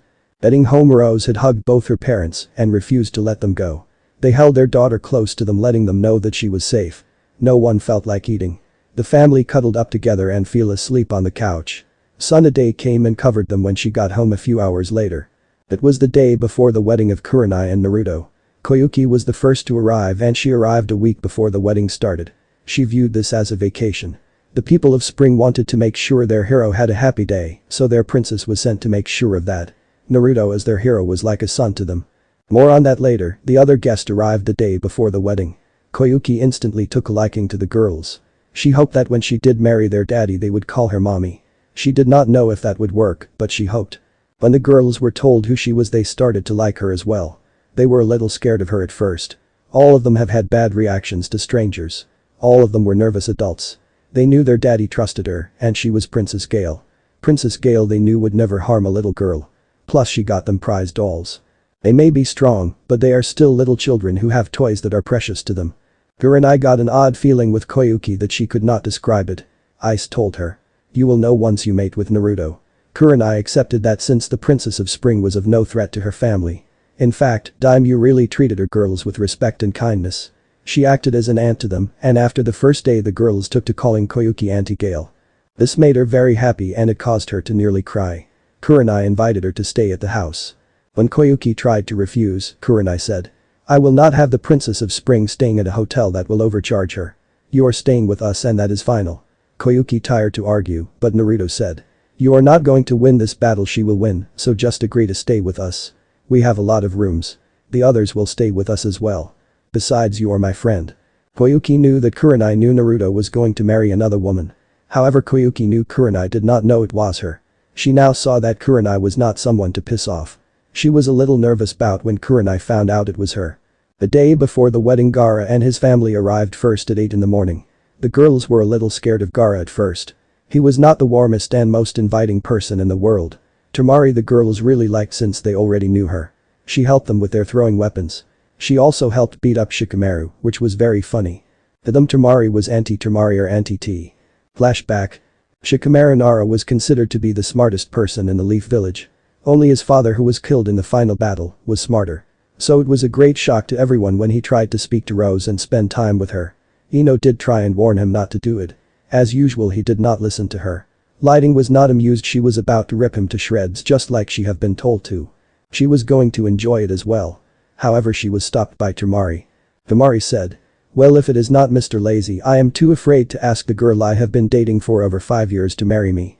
Instead I am going to dump her after the final battle when she is very emotionally and almost lost her brothers. Yes, Tamari was and is very bitter. Would you not be?" She took a pause and drew her battle fan and got into an attack stance. By this point Lighting had gotten Rose home. Tamari said, "You have 5 seconds to leave or I will beat the crud out of you and then let Lighting finish you off." Shikamaru asked, "What are you doing here?" Tamari said, still in an attack stance. "Naruto asked me to come and visit. He wanted to give me some pictures to give to Gaara. Gaara has been wishing to meet the girls but can't since he has to run the sand village." Shikamaru had not left yet. He was trying to act all tough and say he was not going to back down. So Tamari made good on her promise and beat him up. He was sent to the hospital and Shizune took her time healing him. Shizune had grown fond of the girls and anyone that might harm them needed to be punished. It took 3 weeks for him to recover, which would normally take 3 days. Naruto went to see him in the hospital and gave him one more warning. That was very nice of Naruto since he felt that giving people too many chances was a bad idea. He left with a warning. "I don't give a man his life more than once, count yourself lucky. The wedding must be making me so happy that I am in a forgiving mood and so is Kurenai. Next time you will die." Then flashback. The girls laughed at Kankuro. Gaara and Tamari and Mitsuri laughed when the girls called him Uncle Makeup. Naruto had taught them to say that. Kankuro shouted, "It is not makeup, it is war paint." Amber said, "I am sorry Uncle Makeup, but it is in fact makeup. It is the same mommy has but does not use. So if it looks like a duck, acts like a duck and quacks like a duck, it is a duck. So if it looks like makeup then it is makeup." Naruto said, "I am sorry dude, but you know she is right. It is makeup. Besides, Tamari says she often runs out of makeup and she does not use much anyway. So not only do you wear it, you use your sister's. There is nothing wrong with wearing makeup. I used to wear it to cover my whisker marks. It is really cool to wear it. Just admit it and stop lying." At this everyone laughed hard. Kankuro walked off muttering about people making fun of him. Gaara had been given the same deal as Naruto. He was made immortal and was able to change any mate or mates as well. He was also given the raccoon contract as seen by the fact his wife has one on her shoulder. Mitsuri was made immortal by Gaara. Gaara said, "Well Tamari, you were right, Amber is very smart and able to put people in their places. She has Naruto's personally, that is scary." After Gaara started to smile, the girls warmed up to him. Kurenai was a little uneasy about Gaara. Naruto told her that Gaara saw Naruto as a brother. Gaara hugged Kurenai and whispered in her ear, "Hurt him and I will crush you." Kurenai whispered back, "I have no intention of hurting him ever." Gaara seemed okay with that. Naruto, thanks to his new sensitive ears, had heard it all. He smiled at the protectiveness of his adopted brother. He nearly laughed when the girls called him Uncle Raccoon. He had not taught them that. It was still funny however and Gaara truthfully liked it. The next group to arrive was Tazuna, Inari, and Tsunami. Tsunami hugged Naruto. Inari also hugged his father, he had not seen him in a long time. Tazuna said, "So Brad, I am shocked that you are getting married and to a woman that is this beautiful. What did you do to drug her?" Kurenai said, "Yes he did, he gave me a powerful drug that made me fall madly in love with him. That drug was called love. He gave me his heart and allowed me to be me and showed me the love and life I had been lacking." Kurenai then said, "Plus he is not a pervert and does not drink a lot unlike a certain someone I heard about. Besides he is a great man and I am happy that we are getting married. I can't wait." Everyone laughed at Tazuna being put in his place. Tsunami said, "Well Naruto, I am happy to see that you found someone to love you and she is smart and has a good heart and can beat up my father." Naruto pulled Kurenai close to him and said, "I agree very much." The girls called Tazuna an old drunk and this caused everyone to laugh at him. Naruto had taught the girls to say that. He knew it was mean, but he just could not help it. Kurenai did not get mad at what he did. She just shook her head. She had taught the girls to call Anko Auntie Crazy Snake Lady, so she could not really say anything. The next to get there was Mei and she sacred Naruto a lot. Naruto told Kurenai how flirty she was towards him and it scared him. Kurenai promised to protect him and thought it was really nothing and that he was slight overreacting. Naruto knew little about women in general. However, once Kurenai met the water shadow she saw just how flirty she was. Kurenai was not jealously since she knew Naruto loved her. She was annoyed more, besides she was used to Anko hitting on Naruto a lot. So she knew it was harmless. She would admit the water shadow was beautiful, but Naruto told her that compared to her, Mei was ugly. He was not going to say that to Mei's face. Mei had said, Hello naughty, before you get married how about I show you a good time. Naruto took Kurenai and kissed her passionately right in front of everyone. It caused all the adult females to get hot, even some of the adult men. Naruto then said, "No thanks, but it was a nice offer." Mei smirked and said, "I know I am just messing with you. I will not try and ruin your relationship. If you ever need a home, as long as I am Kage, you will be welcomed." Naruto smiled a true smile at that and hugged her and said, "Thanks, that means a lot to me." Kurenai said, "Mei, I don't care that you flirt with Naruto. In fact, I find it funny since he looks so cute when he's embarrassed and worried." She took a pause before saying, "Just remember, at the end of the day he will not go with you." Mei smiled like she was in Kurenai. She now really wished Naruto and his family would join the Mist Village. If they did, then the village would be unstoppable. However, she knew that Naruto was loyal to the village and he might be Hokage if he was. She would offer an alliance with the Leaf. She would not want Naruto as her enemy. She knew of his life in the village and she wondered why Naruto was so loyal to the village. She vowed if Naruto left the village, even if he did not go to Mist, she would not ally her village with the girls like Mei. She was funny and powerful and they secretly hoped to be like her someday. Not the flirty thing, but the power. They also wanted to be like their mother. She was their role model as to how to be women.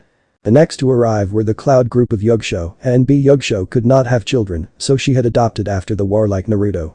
That was where he got the idea from. She had told him to adopt, it would help fill the void in his heart. Yugosho was a little girl about the same age as Amber, Crystal and Rose. She had blonde hair and brown eyes. She was called Tora. On her shoulders was a little cat. This cat was black with yellow eyes and named Taz. Name of my cat. Yugosho was given the same deal as Naruto with Kurama. Yugosho was immortal and Nibi had made her daughter immortal like her. Yugosho could turn any mate or mate she wanted immortal as well. However, she had not found anyone worthy yet and she doubted if she ever would. She figured she would keep on adopting children as time went on. Tora hugged Naruto and said, "It is nice to meet you, uncle." Naruto hugged her back. Kurenai got the same speech from Tora but instead was called auntie. Tora and the other three ran off right away to play. Yugosho laughed and said, "That did not take long. She usually does not take to people that fast. So she must like you, Naruto." After the battle, Naruto and Yugosho worked on the bodies. They worked together and helped each other. During that time they became greater friends. It was there that Yugosho told Naruto her plan to adopt a child, and a few weeks after the final battle, Yugosho did adopt Tora. Ed did not even bat an eyelash, he just signed off on it. He had the same thought process as Tsunade did when Naruto adopted Amber. He started to try and rap and Kurenai was a little scared and annoyed. Kurenai said very sweetly, but everyone could tell she was not being sweet. "I ask for you not to rap in front of me or our daughters. I do not wish to scare them. If you do, I will do unpleasant things to you and make you cry. I have made larger men than you cry like little babies. Ask Guy what I used to do to him." He said for the first time without rapping. "Yes ma'am, I will not do that anymore, I swear." Kurenai smiled sweetly and said, "That is a good boy. Now if you stop rapping you might find a girlfriend." B was also given the same gifts as his friends. He had not found anyone yet. He started to think that Kurenai was right. A was in complete shock. He said, "Naruto, may I borrow Kurenai whenever B starts to rap?" Kurenai said, "Sure, why not, it will be fun to torture people." Naruto smiled at this. Kurenai had been getting in touch with her evil or trickster side, as Midnight called it. He really liked it, for he knew she was being herself and that made him love her even more. The last to arrive was Kuretsuchi and Kurenai was a little weary of her for a few reasons. The first was Kuretsuchi people hated Naruto's father and Kurenai was worried the Earth Shadow's people might harm her children and that was not okay with her. Kuretsuchi herself did not hate Naruto's father. Also, the Earth Shadow had tried to get a marriage alliance with Naruto between the two villages. Naruto convinced her that it was a bad idea, yet Kurenai was still worried it might happen. To be truthful, Naruto almost took the offer. He was lonely and felt worthless. He wanted a family, so he figured that Kuretsuchi would be able to give him one. He may even learn to love her. However, Tsunade pointed out that rushing into a loveless marriage would not do any good. Kuretsuchi agreed and they remained friends. Kurenai was worried that one of the leaders for Fire and Earth Country would try to force the marriage. Kurenai hoped that would not happen. She knew that even if they were married they could still force it. They could force Naruto to divorce her and marry Kuretsuchi. However, she also knew rationally that Naruto would tell them to go and jump in a lake if he was in a good mood. If he was in a bad mood, well, it would not be pretty. Naruto had called all of the guests except the girls, since they were playing and having fun. He said, "Well everyone, thanks for coming out to our wedding. It means a lot to us. All of you are my friends and I am happy that you guys could come to share this day with us." Kurenai took over as she took Naruto's hand in hers and said, "I agree with Naruto. I am happy that you guys have come to share with us one of the happiest days in our life." Yugao asked. So what are some of your other happy days? Naruto heard some tiny footsteps and all four girls came downstairs. He picked up his daughters and said. The first day was when I put this headband on at night, but that is beside the point. The second day was when I adopted Amber. The third day was when Kurinai asked me on a date and we kissed for the first time. The fourth day was when I adopted Crystal. The fifth day was when I adopted Rose. He did not add the removal of the cage bird seal as a happy moment. It was but adopting Crystal overshadowed that. Also he did not want to give out village secrets. However he figured the Cloud would have figured it out anyway. He knew that he should care, but he really did not anymore. He only cared about Crystal and her well-being, and she was the only person from the Hyuga clan he worried about. Anyone else in that clan was not that important. It was time for a pre-wedding tradition, the bachelor and bachelorette parties. Hana planned Kurinai's bachelorette party since Kurinai did not trust Anko at all. She loved Anko, but she had a good idea what the snake mistress would plan. Since Naruto had no guy friend, Shizune planned his bachelor party since she was best man or friend. Now a traditional part for both parties is to have strippers. Kurinai did not care if Naruto had strippers. As she told Shizune, only a few women have his interest and some random stripper is not going to attract him. Kurinai told Naruto that other men did not interest her. She had seen him naked one day and nothing could compare. He was in the shower when she used the bathroom. Kurinai had taken the girls with her. The women were at the house while the guys plus Shizune went out. It was not many of them. The women had fun all night. Anko kept trying to get Kurinai to agree to a stripper. Kurinai said. Anko, I have 4 little girls who will not be exposed to that. Also no stripper is as good looking as Naruto and never will be. If you mention it one more time I will not only trap you in the nightmare, I will get the girls to start calling you that name again. The nightmare was one that involved her former master and her acting like Guy and Lee. After Tsunade heard about this, she was able to convince Kurinai to let it be used for torture and interrogation. Many people have cracked after seeing it. The name is Anti-Creepy Snake Lady. Tsunade, wanting to have fun, said. How do you know that compared to Naruto? Kurinai smirked and said. One date Naruto and I hinged as different women and went to a strip club. We then did the same but hinged as different men and went to a strip club. It was funny as hell. We have both seen each other naked and it does not compare. No one was prepared for that. The girls were playing so they had not heard Kurinai's answer. Hana asked. Why did you do that? Kurinai said. I wanted to try and make a man's version of the naughty Justu that Naruto created. So I needed help. It was not until I saw Naruto that I was able to do it. Tsunade said. If it is as powerful as his, it looks like we have another S-rank Justu and another forbidden one. Many of the party-goers had a drink. All except Tsunade, Kurinai, and Koyuki and the girls. The other party-goers went to bed. Tsunade wished everyone a good night and did as well. Kurinai's daughters came downstairs. Kurinai said. Why are you 3 still up? It is late and it is going to be a busy day for you 3. Amber said. We all have something for you, mommy. Crystal said. I know that you only need one of something borrowed, but we each want you to borrow something. Rose said. Most of all we want to let you know we love you, mommy. Kurinai pulled her daughters into a hug. She knew that she had not become their mother yet, however Tsusen set it up that once she married Naruto she would be. Amber took off a small bracelet. She had it since before she was an orphan.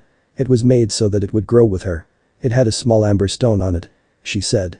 This was given to me when I turned 3 from my birth mom. I don't remember her anymore. All I know is that you are my mommy now. It has brought me luck and love of the family. Kurenai put it on and hugged Amber before she said. I promise I will wear it with pride. I am glad to wear it. Crystal took off a bracelet she had on as well. It had a small crystal on it. Like Amber's, it was built so that it would grow with her. Crystal said. It is all I have of my birth parents before they were killed. Kurenai pulled her into a hug and said. Thank you, I will wear it with pride. Rose took off her bracelet. Kurenai got it for her like the other 2, it would grow as Rose grew. It had in the middle a red rose. Rose said. I want you to wear it, mommy, I love you.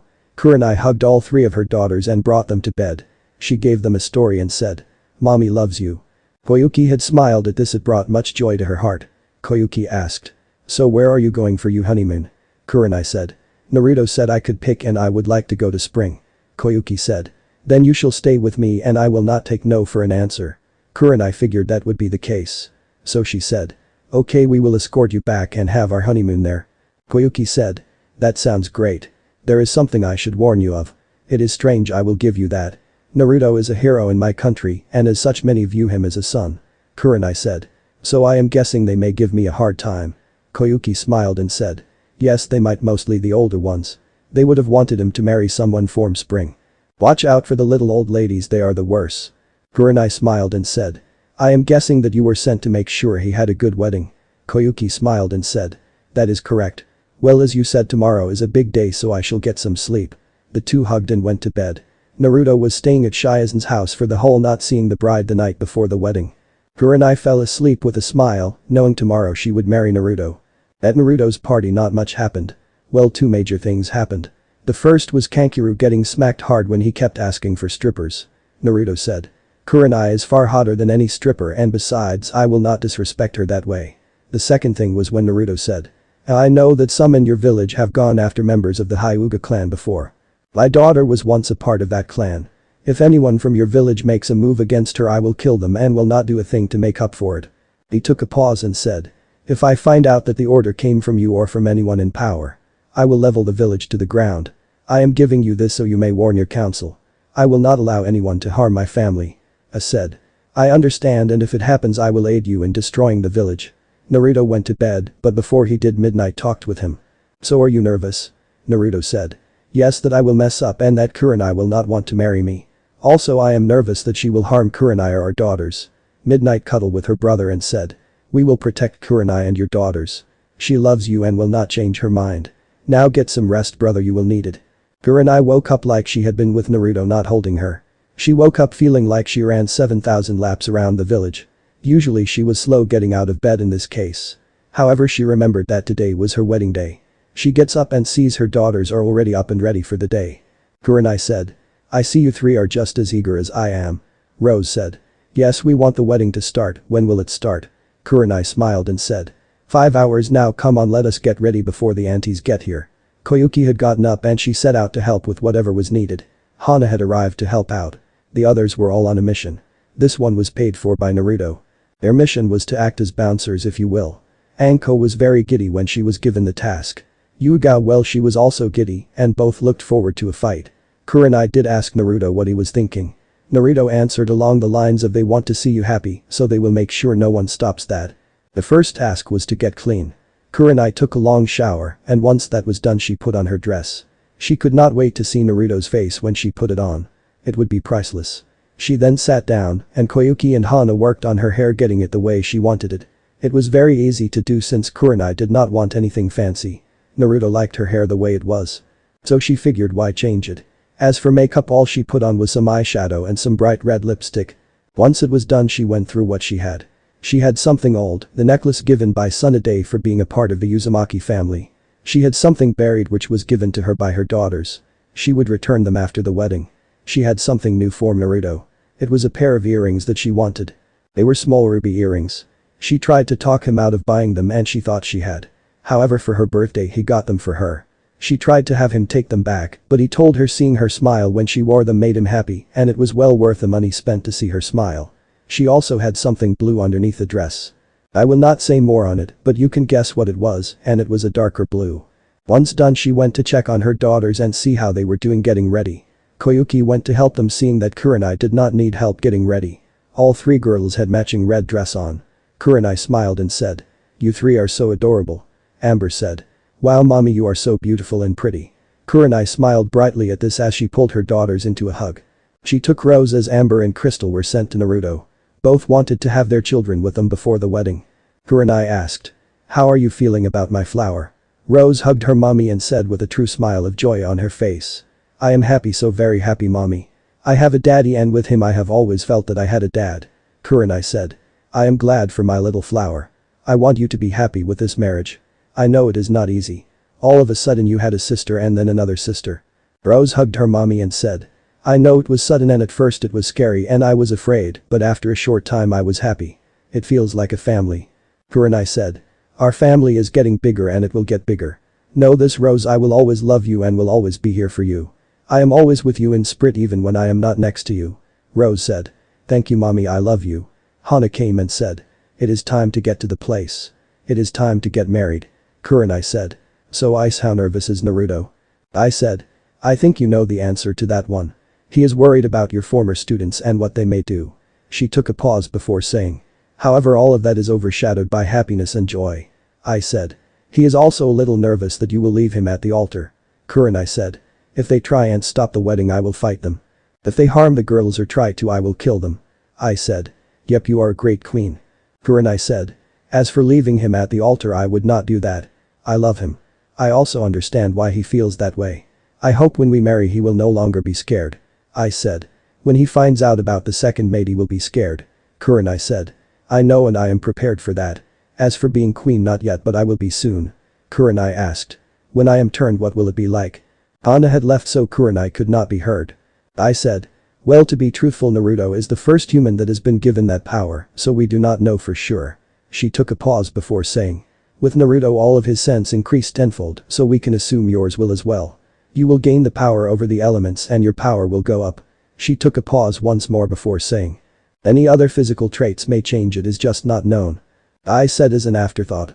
Your instincts will increase like your mothering instincts, and your instincts to protect you Packer family will go up. Your evil side, as we call it, may go up. The part that says back off from my family will go up and will cause you to rip to pieces anyone that harms your family. Kurenai said. I am not evil, I just think of it as embracing my trickster side. I said. I know that is another reason you will make a great queen. We foxes love pranks. Naruto got up that morning feeling cold. Ever since he started to sleep with Kurenai, he woke up each morning with a feeling of warmth and joy. When he was on a mission and he was not holding her, he would wake up feeling cold. He wanted to stay in bed and try and get warm. However, he knew today was his wedding day, so he got up instead and started to get ready. First he ate some food. He did not eat a lot since Kurenai told him he would want to eat at the wedding and he would be very happy at the food she picked out.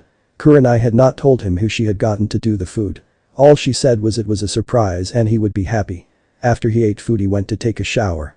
After the shower, he got ready and set out to work on his hair with Midnight and Shy isn't helping out with it. Midnight said. I have several teams around the area. They have orders to attack and kill first and to ask questions later. They want to protect the queen and the princesses. After about an hour of fighting with his hair, Naruto said. She likes my hair this way, so I shall stop trying. I figured you were a whiz with hair, you could fix it. Shizune said. Sorry, your hair is unfixable even for me. Naruto said. Okay, well, thank you anyway for trying, sis, you are the best. Shizune said. I know, so how are you feeling? Naruto said. Nervous and happy. You know why I am happy? I am nervous for what the wide-eyed one will do. Shizune said. I have a new poison I have wanted to test out. Naruto smiled at that. He knew Shizune was serious about using it if need be. The poison was a very fast-acting one. It was designed to eat a person's chakra. It would not kill, just hurt like hell and make being a ninja next to impossible. Naruto heard a shout from Daddy and was tackled by his daughters. No matter how many times they did that, he always smiled and loved it.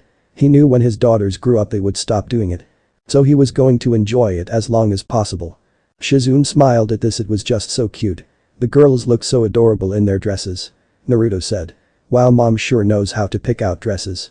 Naruto had not seen the dresses being purchased. They were purchased when he was on a mission out of the village. Naruto was told he could not see them. Shizune left the room, giving Naruto the perfect chance to talk to his daughters. He said. So how do you two feel about the marriage? Amber said. I am happy I will have a mom once more. Crystal said. I will have a mom as well. Amber said. She has been in my life since you adopted me. It would have been weird if you did not marry her, Daddy. Crystal said. She has always looked after us and taken care of us. She has made sure we are safe.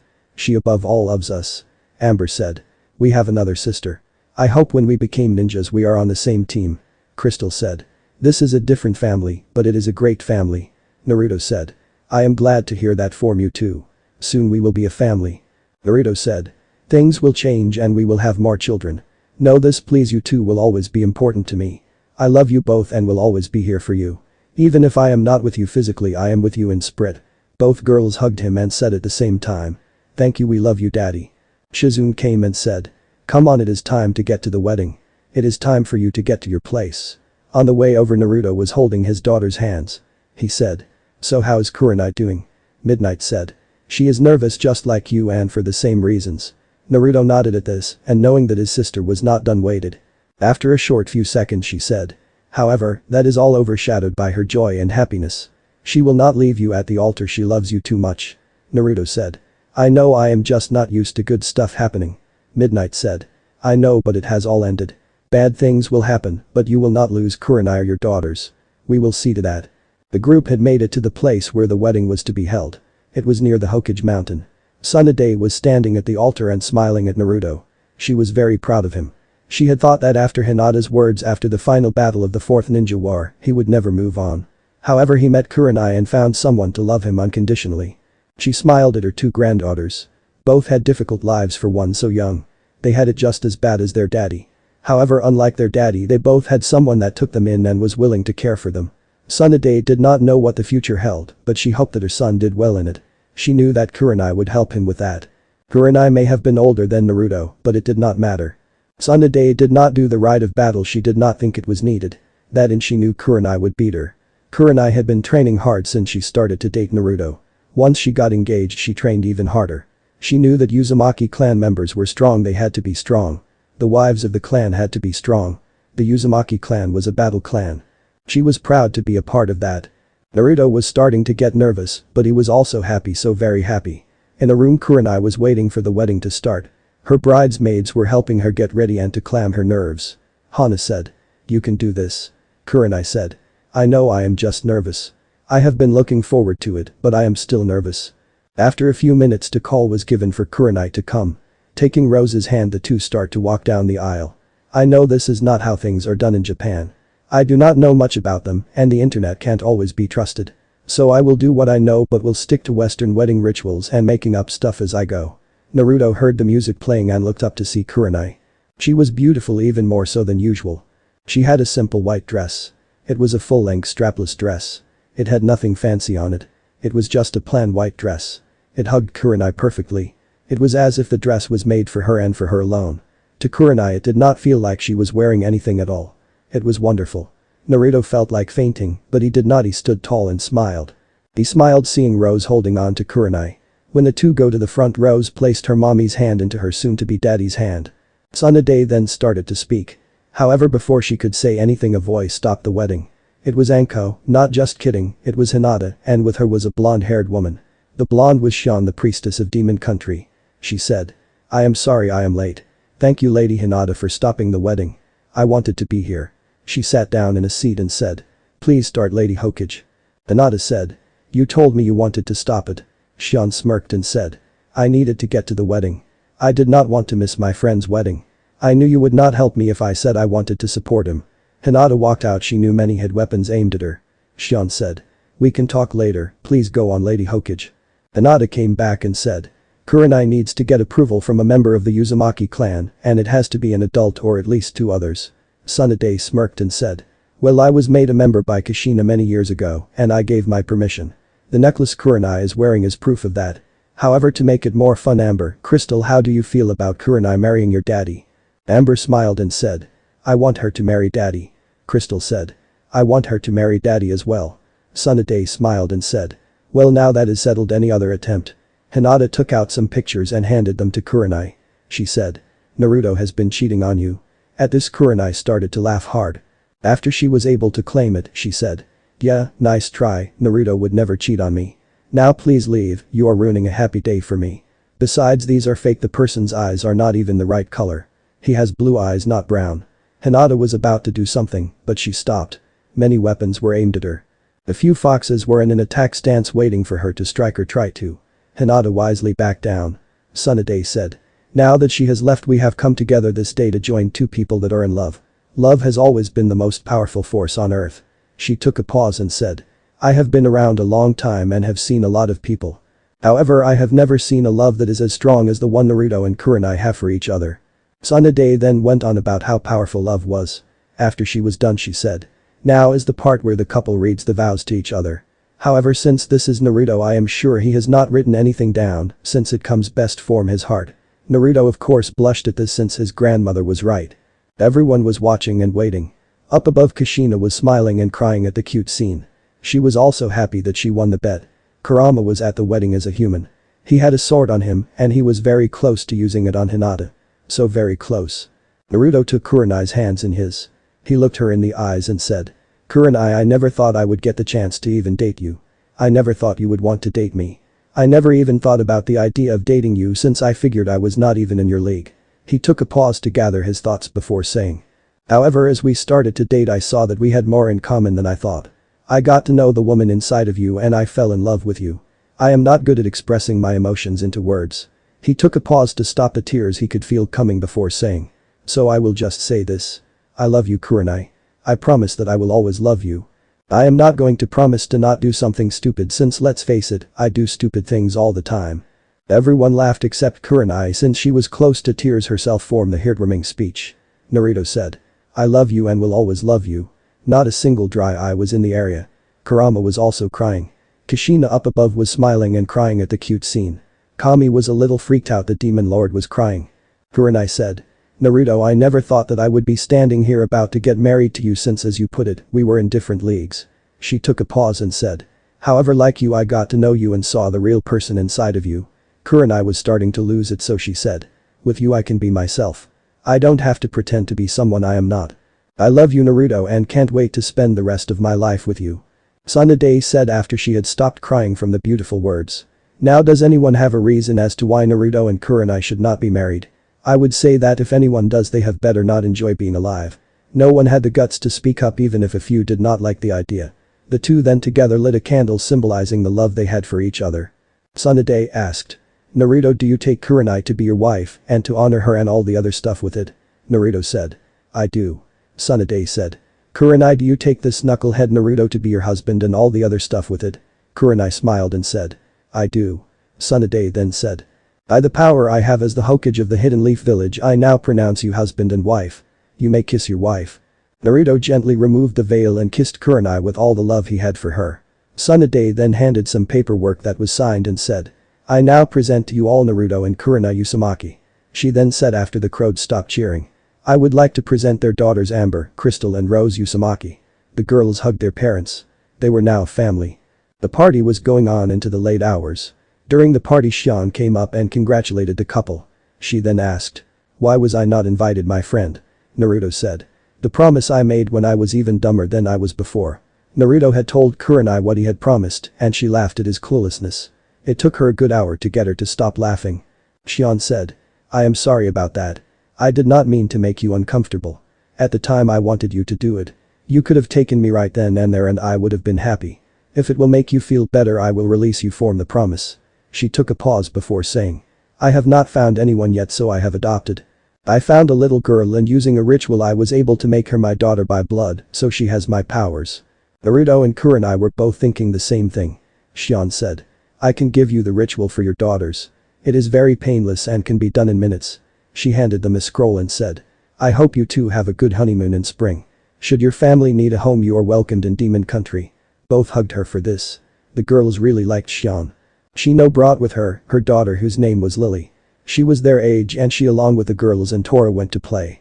Naruto mingled with his friends and some of the other people that were invited, but he and Kurenai did not want to come but had to invite anyway since it was the right thing to do and all that stuff. Naruto was shocked when he saw that it was AM and her ramen. Kurenai said. We like her food, it is the best and it made her happy. Naruto said. You are the best. Kurenai said. I know. Naruto and Kurenai fell asleep after putting their daughters to bed for the night and doing the ritual. The girls knew their parents would be gone in the morning. Tsunade and Kurama were watching the girls. Tsunade knew who he really was and it did not worry her. Naruto would never allow someone to watch his daughters he did not trust. Part of her did not care if Kurama destroyed the village. As long as her family was safe, she did not care. She might even help given the right mood. After the ritual was done, Kurenai felt better. Shino felt better, then all of Asuma's DNA was purged from Rose. She was not Naruto's daughter in blood. Kurenai also enjoyed having Amber and Crystal as her daughters in blood now as well. Naruto found himself in the White Room again. He wondered who he would see this time. He was not ready, not even close to ready. He saw his mother and he did what anyone in his situation would do. He hugged her and the two started to cry. They did not notice Kurenai had appeared. Kushina said. I am sorry, my son, for not coming to you sooner. I am so happy and so proud. Naruto said. It is okay, mom, I get to see you at least once. Kushina said. Well, thanks to you not fainting, I can come and visit you tonight. I have also been allowed to give you a gift. Making a deal with Kami, I have been able to give it to your daughters. I have already done that and I will give it to you, Kurenai, as well. Naruto pulled his wife to him and she cuddled up to him. Kushina touched both of their heads and allowed some of her energy to flow through her to them. She said. I have given you the ability to us my chains and the full power of the clan. You daughters have it now as well. Be safe and I love you. She faded away. She was not allowed to see her family again until 100 years had passed. That was the deal she made with Kami. She also gave the power to Koyuki. Kurenai said. Your mom is a great person. I have a lot to live up to. Naruto said. I think you already have and the girls will have to live up to you. The two then faded away and fell back asleep in each other's arms. They would wait to make love on the honeymoon when they got to spring. Kurenai and Naruto got up early in the morning. Koyuki was up and ready as well. The couple kissed their daughters goodbye and left. As one the three made the trip to Spring Country, where Naruto and Kurenai were going to spend a week on their honeymoon. When they left the village, Koyuki said. I have been training in the ninja arts. Let us run to the dock. I wish to see how far I have come. So they did, and Naruto and Kurenai were impressed. The Princess of Spring was doing very well. Naruto smirked and said. Let us pick up the speed. So the three did just that, and in about an hour they were at the docks and on a boat. It was her boat and it was specially made. It was faster than any other boat out there. It would make the trip in 3 hours instead of the few days it took Naruto the last time. Koyuki said. So how do you think I am doing? Kurenai said. Your speed and endurance are very good. You were able to keep up with us, and I know Naruto was going faster than he needed to. Naruto rubbed the back of his head like he used to do when he was nervous. Kurenai smiled and kissed him for that. It was just so very cute.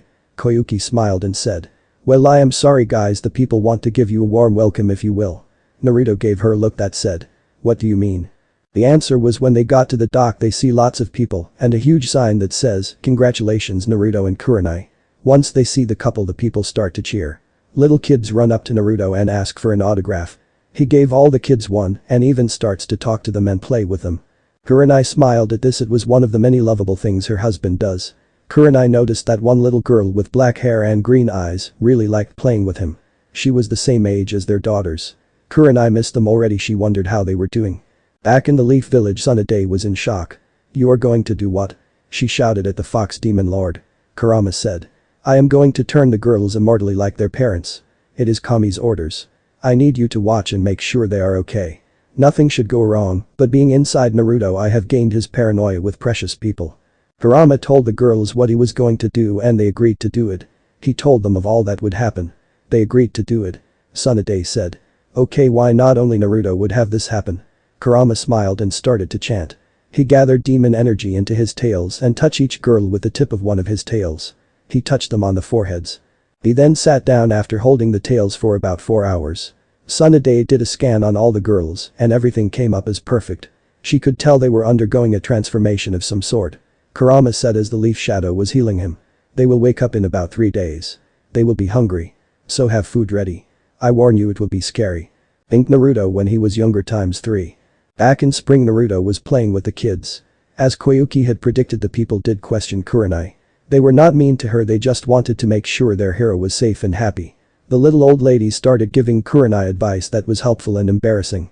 Naruto played with the children all day until dinner time. Once it was time to go, the kids did not want him to leave. The girl with black hair really did not want him to leave. Naruto promised the kids he would come and play with them before he went home.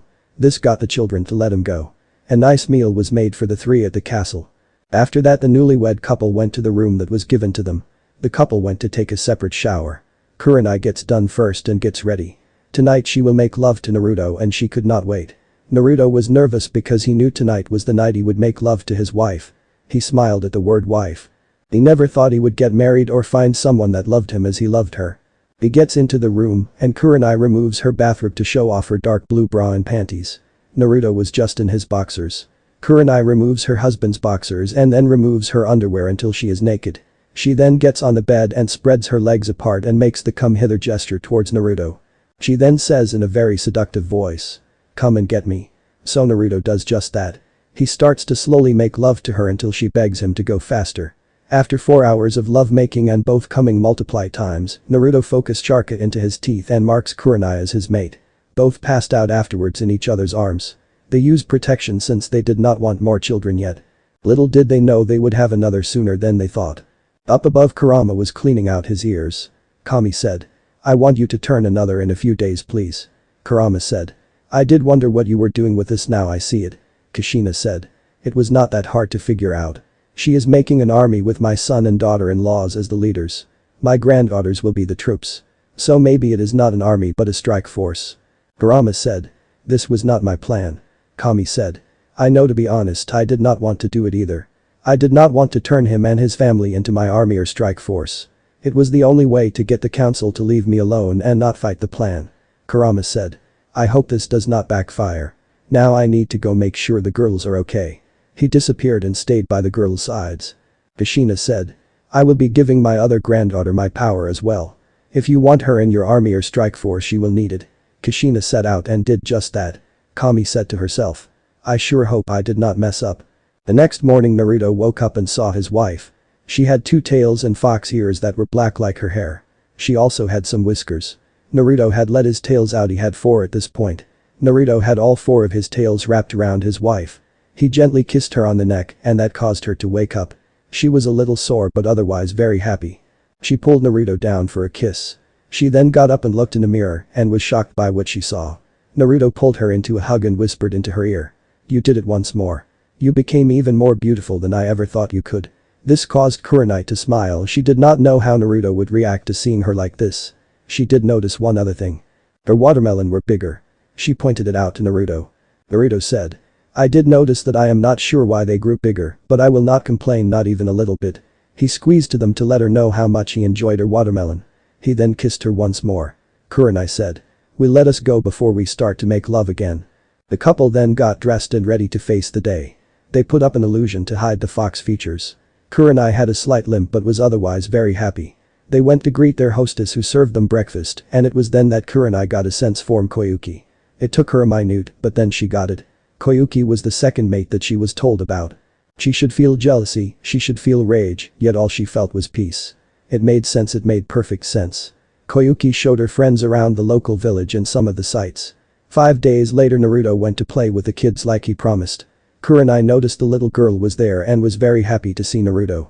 While Naruto was playing, Kurinai took the chance to talk to Koyuki. She said. So I am guessing you are the second mate I was told about. Koyuki said with a lot of nervousness in her voice. How do you feel about that? Do you want to kill me? Kurinai smiled, which did not make the Princess of Spring drop her guard. She had seen people smile like that and then try to kill her. Kurinai said. To be honest, I am okay with it. At first I did not like it at all. Now I am okay with it. She took a pause before saying. To be honest, I am not sure why I am at peace with this. It does not make sense at all, but I learned being with Naruto nothing makes sense anymore. Kurinai took another pause and said. It will not be easy, you know that. Koyuki said. I know, I am willing to do whatever it takes.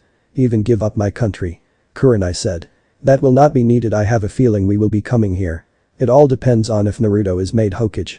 If he is not, I will convince him to come here to Spring. Kurinai took a pause before saying. The girls are given looks and Naruto is still treated badly. The only difference is we are there to help reduce the negative effects on him.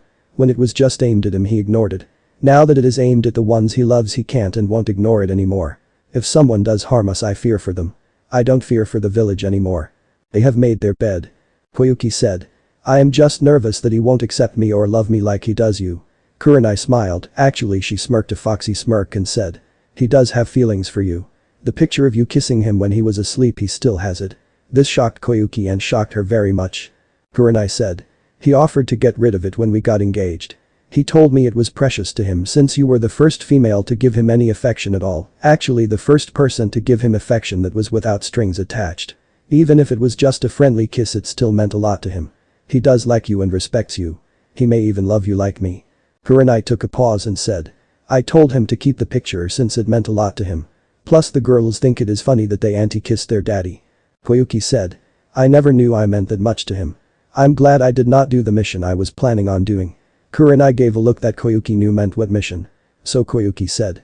After the war, one planned on hiring him to act as a bodyguard for a few months, then I was going to confess how I felt and hope he felt the same. I was going to offer him to be my king. Kurinai was amazed by this and asked. Why did you not do it? Koyuki said. I got cold feet. I was scared that he would not feel the same way. It was a cowardly plan and simple. Kurinai said.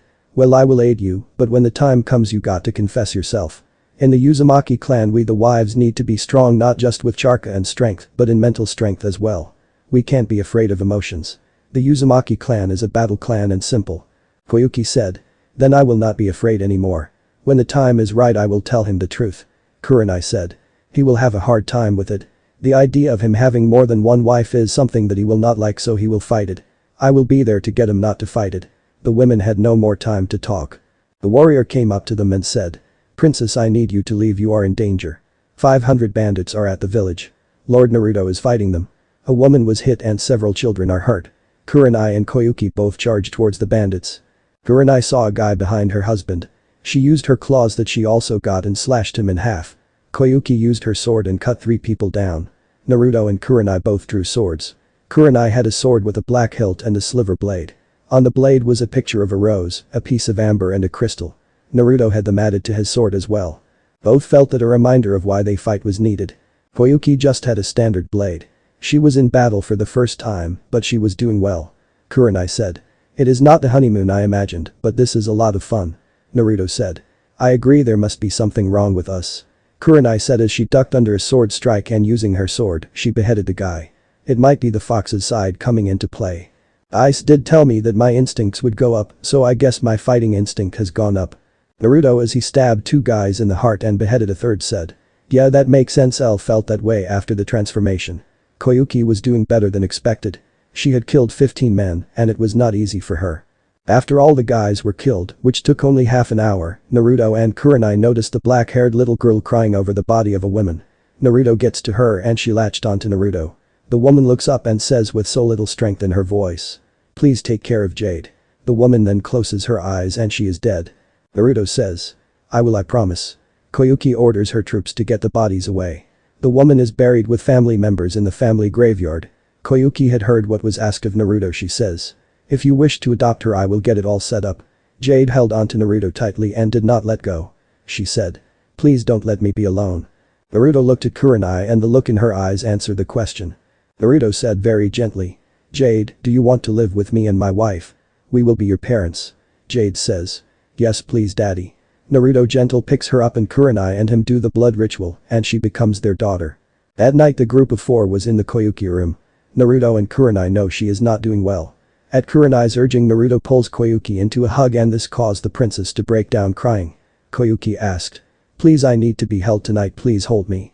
Kurenai says before her husband can say no. Of course he will hold you tonight. I will be right here. Jade is curled up in Naruto's lap asleep. Naruto, not wanting to get his wife mad, pulled both women close to him and warped his new daughter in one of his tails. She by the way was told and she was okay with it. Koyuki knew as well and was not at all upset or scared. Kurama came in the middle of the night and used the same process expected to speed it up a bit. By morning Jade would have the fox features. Back in the village the girls were happily playing with their grandmother. Kurama came back in and midnight said. How are they? I wanted to go and help but we were told to stay here. Kurama sighed and said. They are all fine. Koyuki is a little shaken up but she will be fine in the morning. Kurenai is really enjoying the fox side. It is kind of funny actually. Also they have another daughter. Kurama called the girls to him and explained what happened.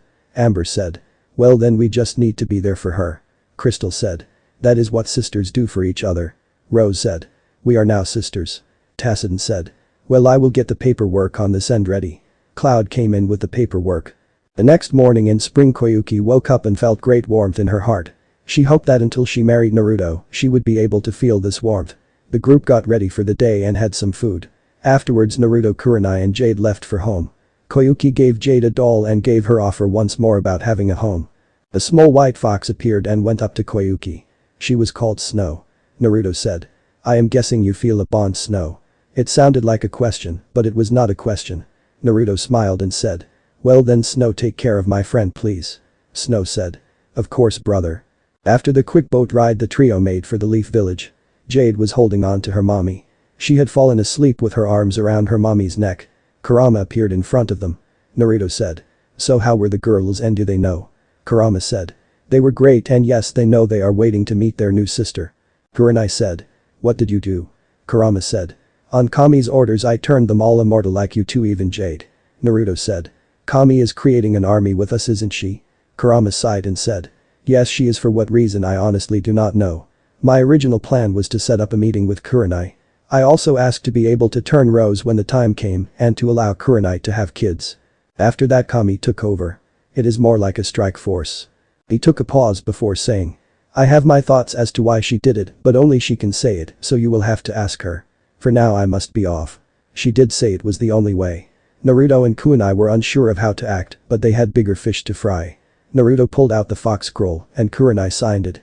Naruto said. Now you must choose your partner. Kurenai said. I would like to keep Ice as my partner if that is possible. Naruto said. That would make her very happy. The three set off towards home and were met by Ino, who was sent to see if they needed some help. Ino entered Jade's mind. Naruto was carrying her body. Ino came out after an hour. She did not want to get out of Naruto's arms, it felt very comfortable. She did get out and said. Her mom owed a lot of money to the bandits. When she could not pay them, they attacked. Jade, she really respected you and wished that you married her mom, Naruto. She is beyond happy that you are her father. She is happy she has a mother again, but is not ready to call Kurenai that just yet. The four made it to the village and got home. Jade had woken up and was getting a little nervous. She hid behind her daddy's leg. The girls with their new sense of smell are able to smell their parents. They run out to them and give them a hug. Jade was nervous. Her partner that she got an hour ago was a pink fox named Violet. She said. They will not harm you. Amber comes and says. We are your sisters now. Jade slowly goes over and started to play with her sisters. Naruto gets everyone one to show the fox features. They are all black tails. Amber has a little bit of blonde in her tails. Rose a little red, Crystal a little white and Jade a little green. It was now the month of May and it had been 2 months since Naruto and Kurenai got back from their honeymoon. Jade had adjusted very well to it all. It took her a few days for her to adjust, but she did. The girls were currently training. Naruto was at the hospital giving support to Sasuke. His wife had gone into labor which lasted for 7 hours and resulted in the birth of twins, a son and a daughter. Also a few death threats aimed at Sasuke formed Sakura. The son was named Ryo and the daughter was named Mikoto after Sasuke's mother. Ryo had the pink hair like his mother and Mikoto had black hair like her father. Both were about 5 pounds. Naruto congratulated the couple on the birth of their children. A couple of days later Sakura was still in the hospital. Kurenai came to visit her. It was the day before Mother's Day. Kurenai was very excited about it. Naruto and her daughters were planning something special. Kurenai tried to tell Naruto that she did not want anything. Naruto's response was. This is your first Mother's Day as a mother to more than one child. It is the first year we are married, so it has to be special. Besides, Mother's Day is about letting the women in our lives know we care and love them. Kurenai tired to argue that she knows her family feels that way. Naruto countered and said. Yes, but we want to do it. You deserve it, besides it will break the girls' hearts. That got Kurenai to stop arguing about it. She did not want to break her daughter's hearts. Kurenai said to Sakura. So how you feeling right now? Sakura said, like I have been hit with one of my master's punches a few times. She took a pause and said. However, I am so happy when I hold my babies, nothing else matters. It is amazing and wonderful. Is this what it was like with Rose? Kurenai said. Yes, it still is the same way. Some days I am tired, but seeing my daughters and husband interact, nothing else matters. Holding our girls, nothing else matters to us. Expect each other. Sakura asked. Do you know what you are doing for Mother's Day? Kurenai said. No, Naruto and the girls are being closed-mouthed about it. We do have stuff planned for Tsunade and the ants. But I do know, but for me not a thing. All I know is that it will be special. Sakura asked. Have you guys forgiven us and do you trust us? Kurenai asked. Do you want the truth? You will not like the answer. Sakura said. Yes, I need to hear it even if I won't like it. Kurenai said. Forgiven, yes he has. However, I have not. I will not forgive you for all the pain you caused my husband over the years. I am sorry, but that is how I feel. He is a forgiven person, I am not when it comes to my loved ones. Sakura looked down in shame. Kurenai said. As for trusting you, no, we do not trust you, and I doubt if we will ever trust you. Sakura said. We have children now, it shows that we have changed and can be trusted. Kurenai said. Would you do anything for your children, and I mean anything? Even kill another child to protect yours? Sakura was about to deny it, but she knew it was true. She would kill another child if her children were in danger. Kurenai said. Yes, you have children and that is wonderful, and we know that you will not harm a child. However, Naruto is paranoid when it comes to his loved ones. Our girls and me, we are all that are important to him. It is a part of his upbringing. The small part of him is not trusting you, and that small part of him has always kept him alive. Now if you excuse me, I must be off. Kurenai said. I know what I said was harsh, but Naruto finally has what he has wanted his whole life. He will not lose it. Even if it means cutting out the ones he once called friends if they are a danger to his family. Kurenai left the hospital and went home. Ice on the way said. So what are you going to do? Kurenai said. We are going to do what we have been doing, watching the ones we don't trust. We will then kill them if need be. I said. Well then I look forward to the fighting that is. Kurenai rolled her eyes at her partner's antics. However, she felt the same way, she was looking forward to a fight. She knew it was her demon side talking. When she got home her children greeted her with a hug and went back to training. All the girls could hit the bullseye 5 out of 10 times now. For 5-year-old children that was an impressive thing. They could run 3 miles without pause and they could do many sit-ups and push-ups. They were getting a lot stronger. Her husband greeted her with a kiss. Before bed that night he massaged her and rubbed her shoulders and feet. She did not care how many times he did it, she would never get tired of him doing it. She also knew she would never get tired of making love to Naruto or Naruto making love to her. After making love the couple fell asleep. Kurenai wakes up and Naruto is not next to her. She is about to get up when she smells food cooking, thanks to her new senses. I said. Please stay in bed, this is a part of your Mother's Day present. I have been asked to keep you here by any means. Kurenai put her head down and just looked at the ceiling. She also started to pet Ice, who was happy. After about 10 minutes she hears footsteps coming up the stairs. Into the room walks her family. Each of them are carrying some type of food. The 5 place it on the bed. Rose said. Part 1 is breakfast in bed made by us for you mommy. Kurenai smiled in front of her. Her favorite foods, well, breakfast foods anyway. Kurenai said. So this is part 1, how many parts are there? Naruto smirked and said. Well, what fun would that be if I told you? Kurenai said. You would make me happy. She then used the puppy dog eyes. Now normally this would get Naruto to do anything she wanted, and I mean anything.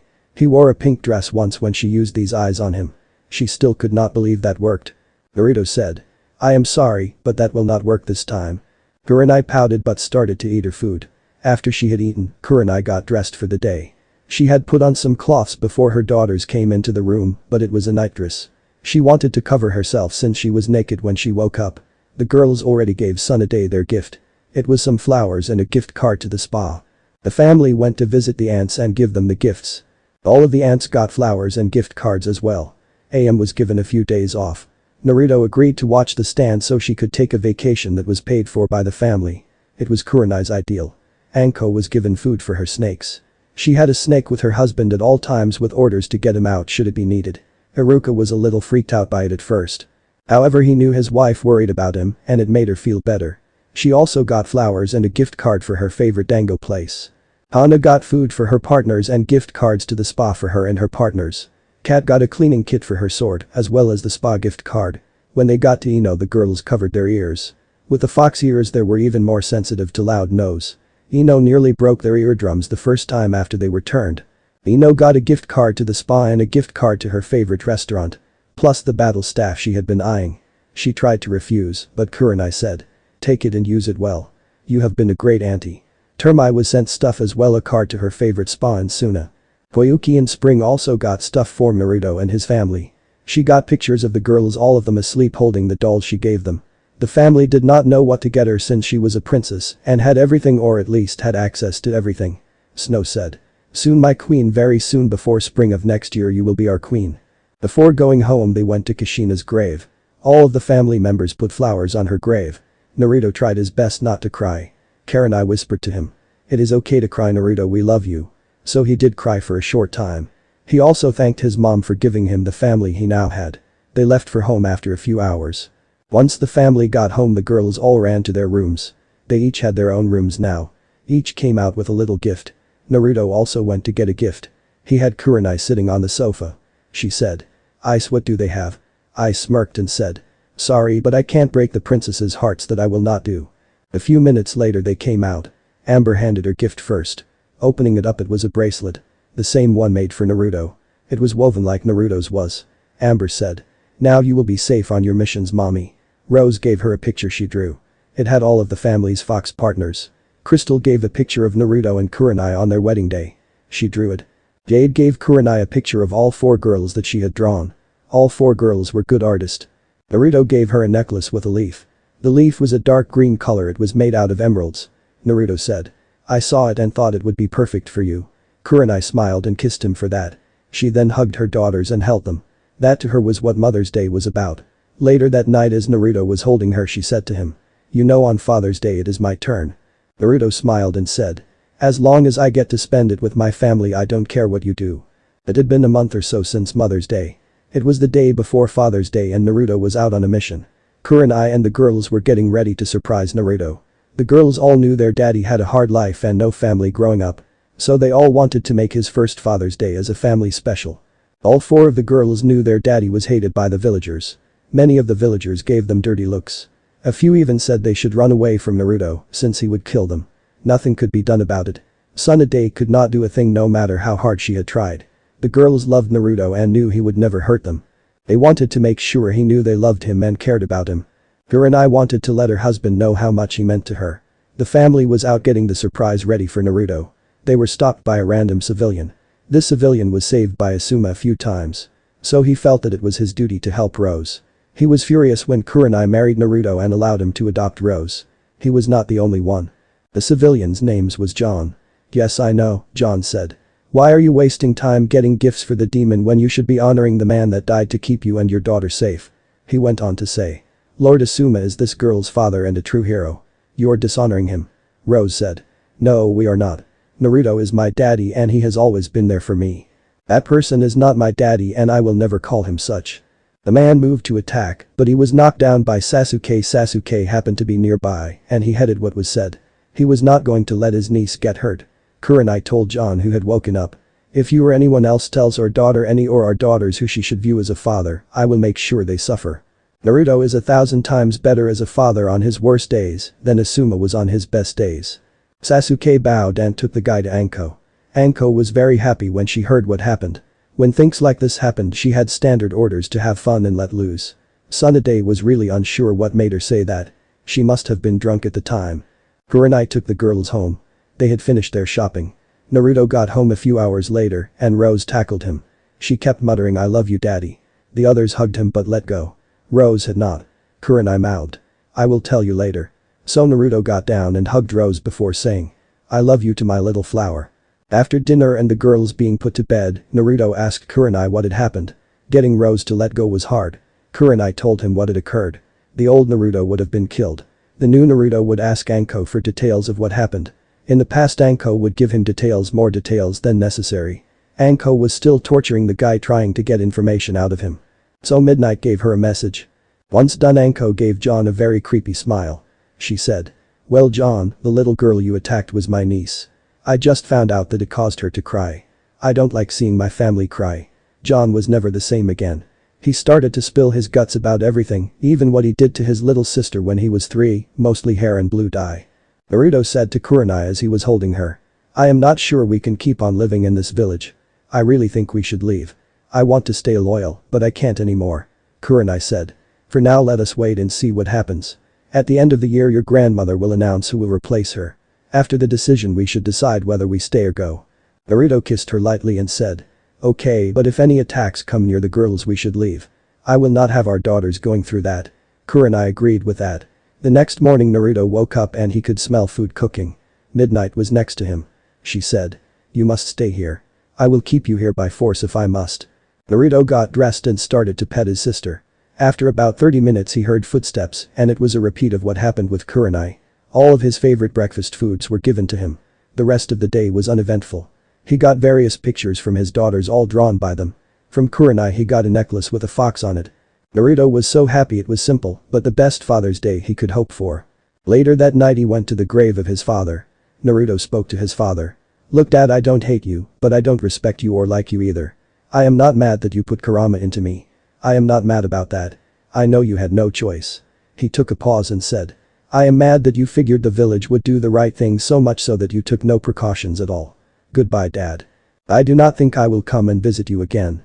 But that Naruto went home and held his daughters. They all got up and cuddled with their daddy before falling asleep once more. They were in the living room. Naruto did not have the heart to move, so he sat there with them. Plus, he just wanted to hold his daughter close to him. Kurenai came in looking for Naruto. She could smell him. She saw him holding their daughters close to him. She could tell he was sad by his body language. She somehow gets it so that she is holding him and did not disturb their daughters. He starts to softly cry. This really worried Kurenai, for Naruto never cried or broke down like this. She said softly. What is making you this sad? Naruto was not able to talk right away when he had this to say. I was at my father's grave marker or grave or whatever. I am not mad that he sealed Kurama into me. I am mad that he did not take care to protect me. Kurenai waits until she knows he is not done. Naruto said after he was able to think again. How can a father not take care to protect his child? I would do anything to protect our daughters, and I mean anything. It is just not right. Kurenai held him, knowing he did not want an answer. He just wanted to vent. Naruto had fallen asleep in his wife's arms and was resting his head on her watermelon. Kurenai started to gently stroke his hair. She vowed that she would help her husband and her daughters and would never leave them. If she had to go away on a mission and Naruto was on one as well, she would take many steps to prevent her daughters from being hurt. It had been 4 months, and a sad time was approaching for Naruto.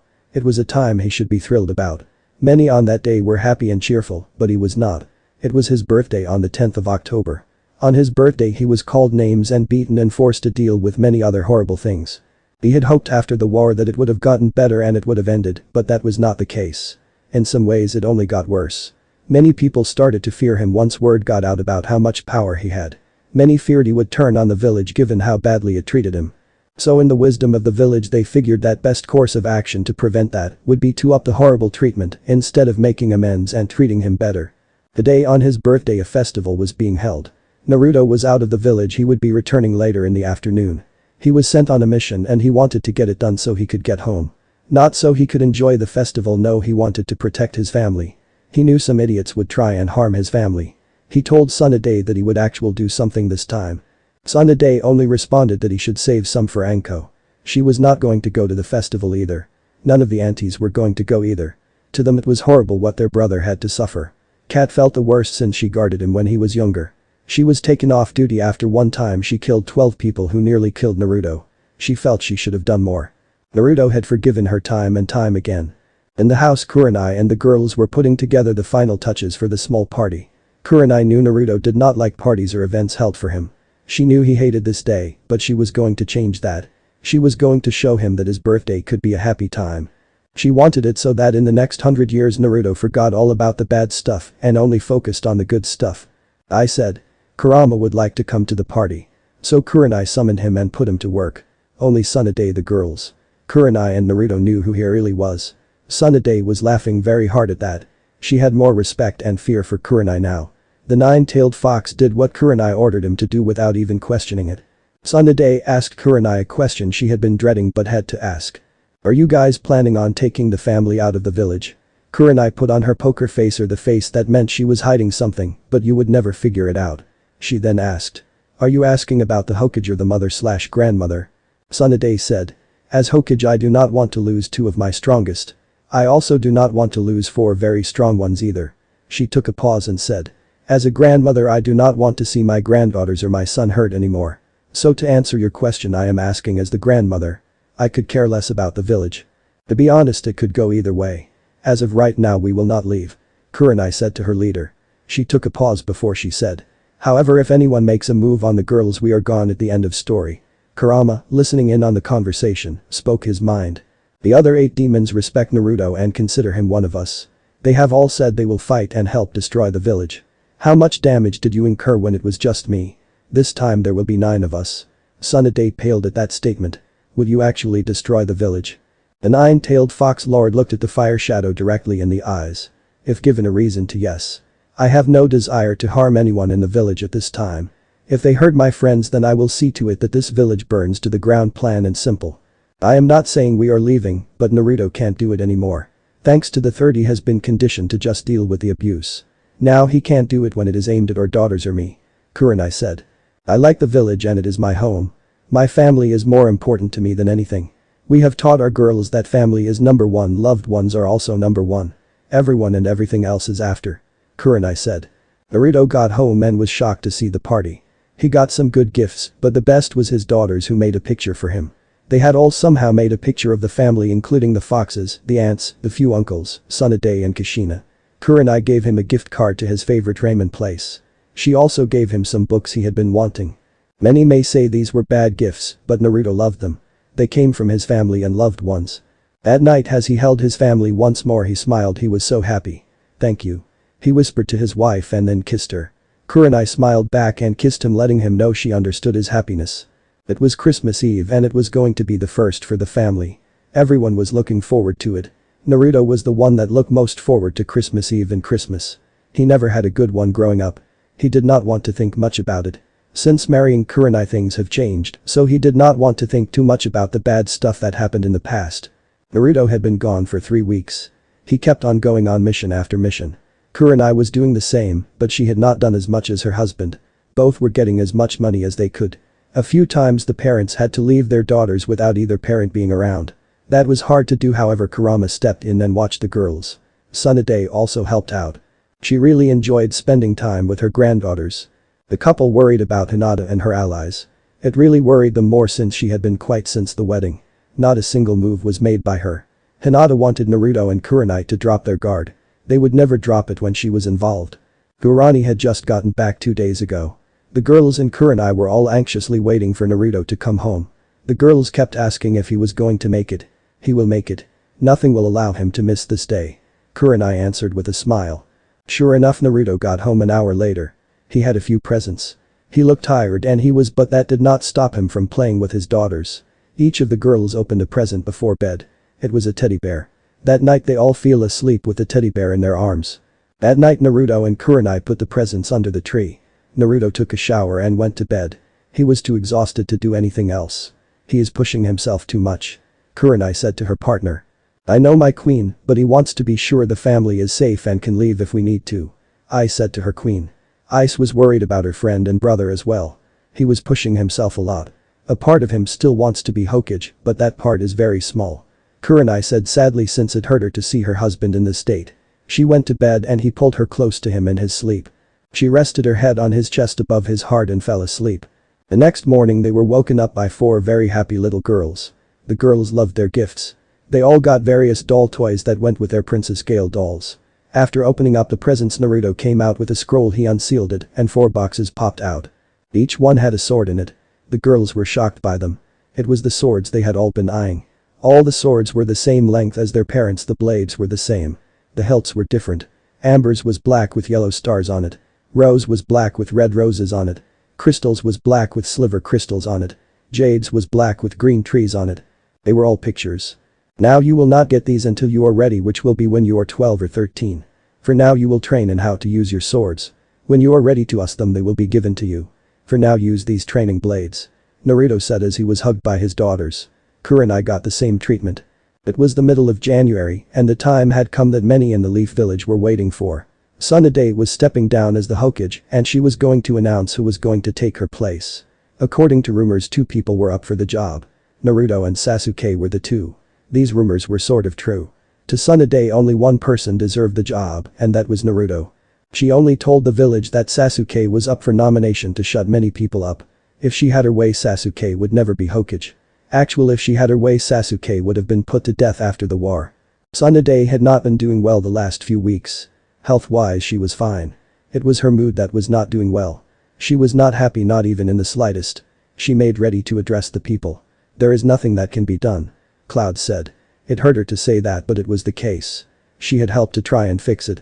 She and Tsunade spent many nights trying to find a way to make what they wanted to happen.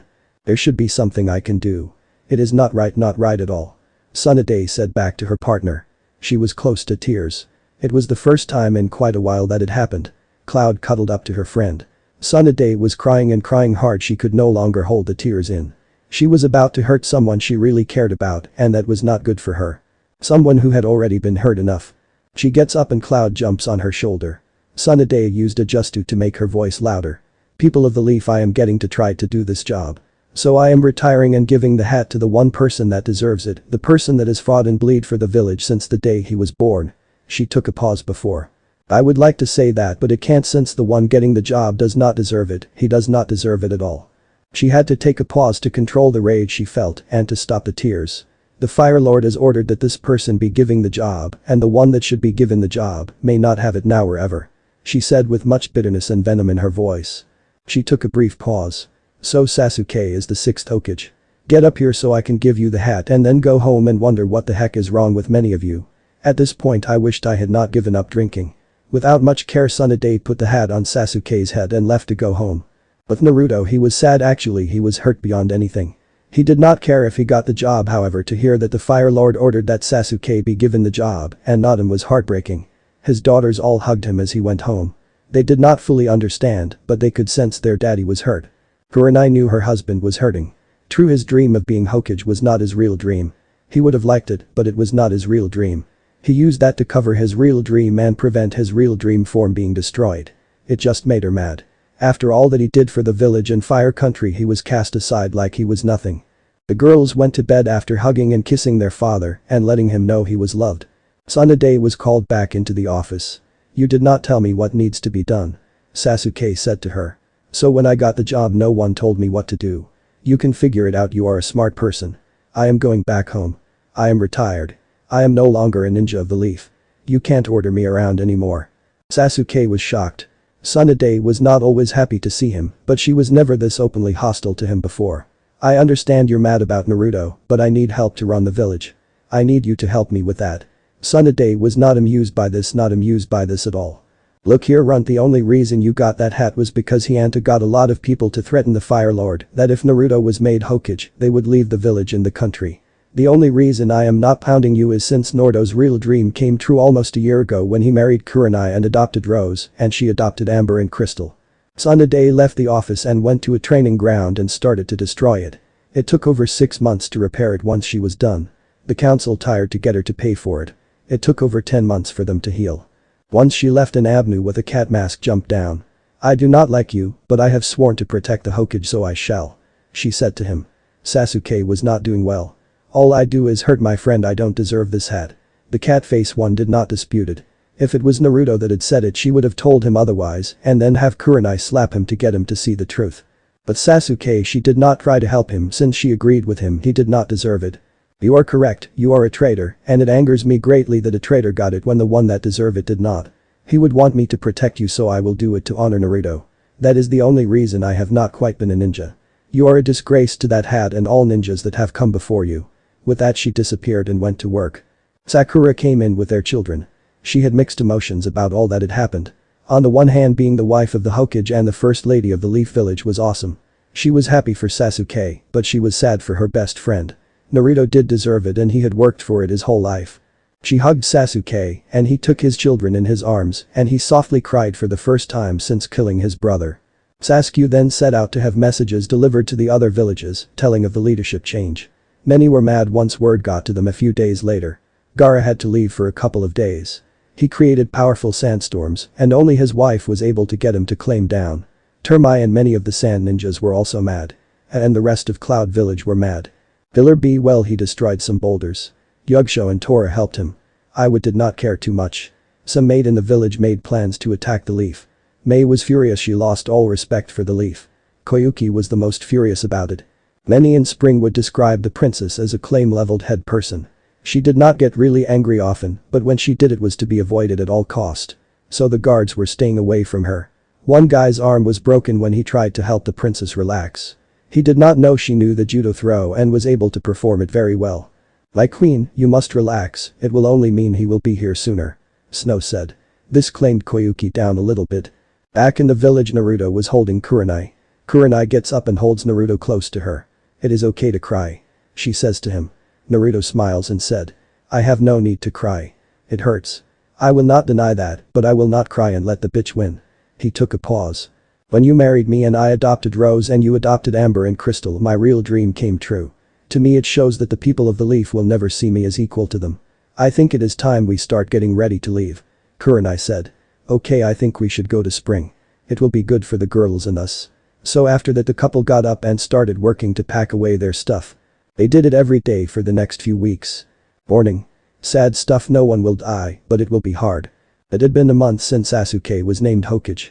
Things were okay, they were not great, they were not terrible, they were just okay. Naruto and Kurenai tripled the missions they took. Each one had done 50 missions. They wanted to get as much money from the Leaf as they could. They had a lot of Naruto from his parents and Kurenai since she saved up most of her money. It was on the 51st mission that things got bad. Tsunade was out for a stroll with her granddaughters. Being able to spend a lot of time with them was a wonderful thing to her. She agreed with Naruto and Kurenai and even helped them pack their stuff. Shizune and the ants also helped out. Some even thought about going with them to Spring. Tsunade was going with them when they left. She was not going to lose the last members of her family.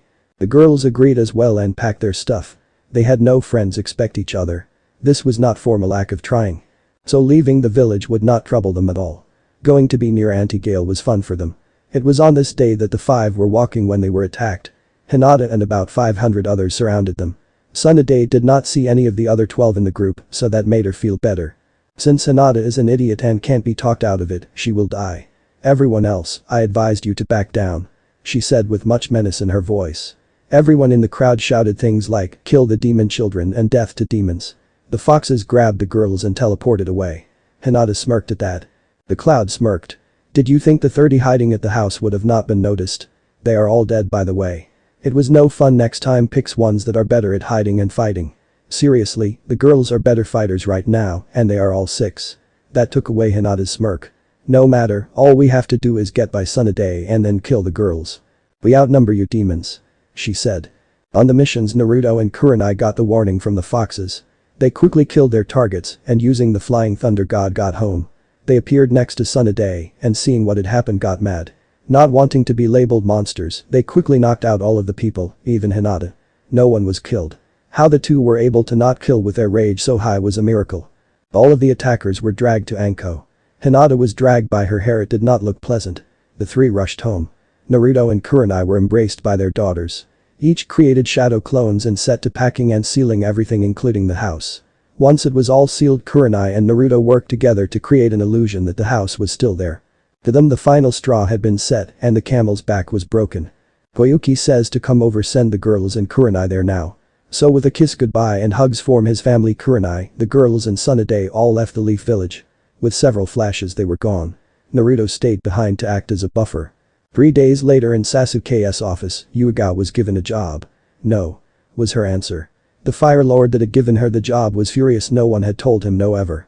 "Look here, an order was given. The 500 are to be released and compensated for their unjust imprisonment, and Naruto Uzumaki is to be arrested for the murder of 30 people. Uego said. "I will tell Anko that she must set the prisoners free and I will bring Naruto to the chambers. It is your funeral after that." She teleported away to do what she said she would do. She knew that Kurenai and the girls along with Tsunade have all left. She toyed with the ideal of leaving with them. She did not know if she wanted to. She still felt loyal to the Leaf. However, the Fire Lord's last orders made up her mind. Before going to inform Anko what she needed to do, she went home. She gathered all her important items into a scroll that Naruto gave her. It took her an hour and she did take her time. She then went to Anko and told her what needed to be done. To say Anko was furious would be an understatement. She too had made up her mind she was leaving. She went home and started to pack her stuff. Haruka did not look happy. "What are you doing?" Anko took her time in answering. "I am sure you are not that stupid. I am packing. I am going with Naruto. You can come with me or not, I really don't care." Haruka was not going to leave the Leaf, it was his home. Anko, seeing the look, took off her ring and handed it to him. She stopped loving him when she found out he had cheated on her 4 times when she was away on a mission. She wanted to give him another chance, but he blew it. "Give it to your mistress." "And yes, I knew about her. Only Naruto prevented me from killing her." Haruka was shocked and the shock turned to anger when. "All you talk about him." Anko ignored her ex. "He treats me better than you do. He has held me a few times and let me cry after I discovered your actions. I hope you are happy with this person, for you have lost me. You may stop guarding him." Anko said, and this caused a black snake to poof away. The snakes had already decided that they would follow Anko and serve her. Haruka tried to stop her by force. Let's just say his chances of finding another wife were slim. Anko joined up with Yugao. Yugao tells Naruto what was going on. He has Midnight teleport them to Spring. AM, Shizune, Hana and Ino had already gone ahead. By the way, they were not missing nins. They had all found loopholes that allowed them to leave. Tsunade adopted them into her clan. She had adopted all of Naruto's sisters into her clan. Naruto was the last one standing. During the last few days he was not lazy. He even removed his mother and father's remains and grave markers. Naruto ports to the council chambers. He sees Hinata is back in her spot. A fat minion of Hinata makes a comment. "You cannot use that just to unless it is an emergency." Naruto, not amused, said. "What are you going to do, arrest me?" "Actually, I know what I have been charged with. Before I speak, are the attackers going to be punished at all?" Sasuke sighs and says. "No, Naruto, nothing will be done. In fact, that ones put in jail are being paid for the injustice." Naruto looks sad and hangs his head in defeat. Many think he has surrendered and is giving up. Sasuke knows otherwise. Naruto speaks very softly but with an edge to his voice. Each word you can hear, even the ones that were hard of hearing. "Thanks to Law 17, any clan can leave the village should they feel the village puts it in danger. So I am leaving, my family already has." Many start to cheer at this, thinking they have won. Once more Naruto speaks in the same voice, only this time it is scarier somehow. "I give this warning, from this day forward anyone wearing a leaf headband that comes near my family will die. I don't care what your reasons are. You think you have won, but you have not. A loud crash was heard. A ninja runs in. The walls, they have just fallen. Luckily no one was hurt at all. Sasuke knows that Naruto had something to do with it. To the proof of his point, Naruto smiled. The Uzumaki clan helped to build that wall and used the seals to make it the way it was. As long as an Uzumaki called this village home, the wall would hold. I no longer do. No Uzumaki calls it home. With a flash of yellow light, he was gone. Tsunade starts to cheer the loudest and many others cheer since the demon was gone. Sasuke unleashes a massive amount of fire. He was not happy. Idiots all of you, all 4 of the other villages do not like us. They only like Naruto, and he was what was keeping us from being attacked. Sand won't attack since they have no need to. The same with Cloud and maybe Mist. Brock, however, will gladly attack us. He took a pause to control his temper. The fat minion he burned to a crisp before. Our 2 strongest are gone and you are cheering. A few others have all left with him. We have lost the best medics and best fighters. My wife is the only good medic we have left. Several suggested that hunter ninjas be sent after Naruto and have him killed. Sasuke unleashed his Kai. No one is to do that. Right now Naruto has promised not to harm the village. Doing this will have him turn on us. Hinata had remained silent this whole time. Let us celebrate that the leaf is free of demons. Sasuke dismissed the meeting and went home. He told his wife what had happened and she was mad. A table was destroyed as a result. I know annoying these idiots can be, can't they? Both heard a voice and look up to see a tall red-head man. Sasuke and Sakura get into attack stance. The man laughs. I mean no harm, if I did, I would have done it already. I have been here for 10 minutes and you have not noticed me. Sasuke, not relaxing, looks over at him. Who are you and what are you doing here? The man smirks at the couple. Well, duck butt and pink howler monkey, the name is Kurama. I am the 9-tailed fox. I am here to warn you. If the village does not clean up its act, and by that I mean if you do not control them better, this village will burn to the ground. We have been promised revenge. We will hold off if you are all good. With that the Fox Lord left. Kurinai, her daughters, and her mother-in-law had all landed at the docks in Spring Country. The foxes did not want to teleport to the castle. That seemed rude and they wanted to have some level of respect.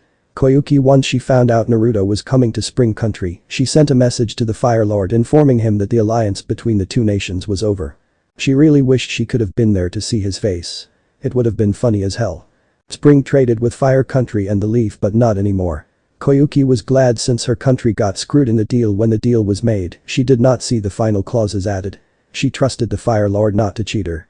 Spring did not need fire. She and her people did it to honor Naruto. Fire needed Spring in a big way. Now that some of the strongest in the world were here, Spring was safe. Even if Naruto did not move to Spring, she would have still cancelled the alliance. Koyuki had her sword, she was training with it. It was the only thing that was relaxing her and keeping her from hurting others. A guard comes up and gives her a message. He drew the short straw, and by that I mean the guards all drew straws and he drew the shortest one. With a lot of nervousness he approached the princess.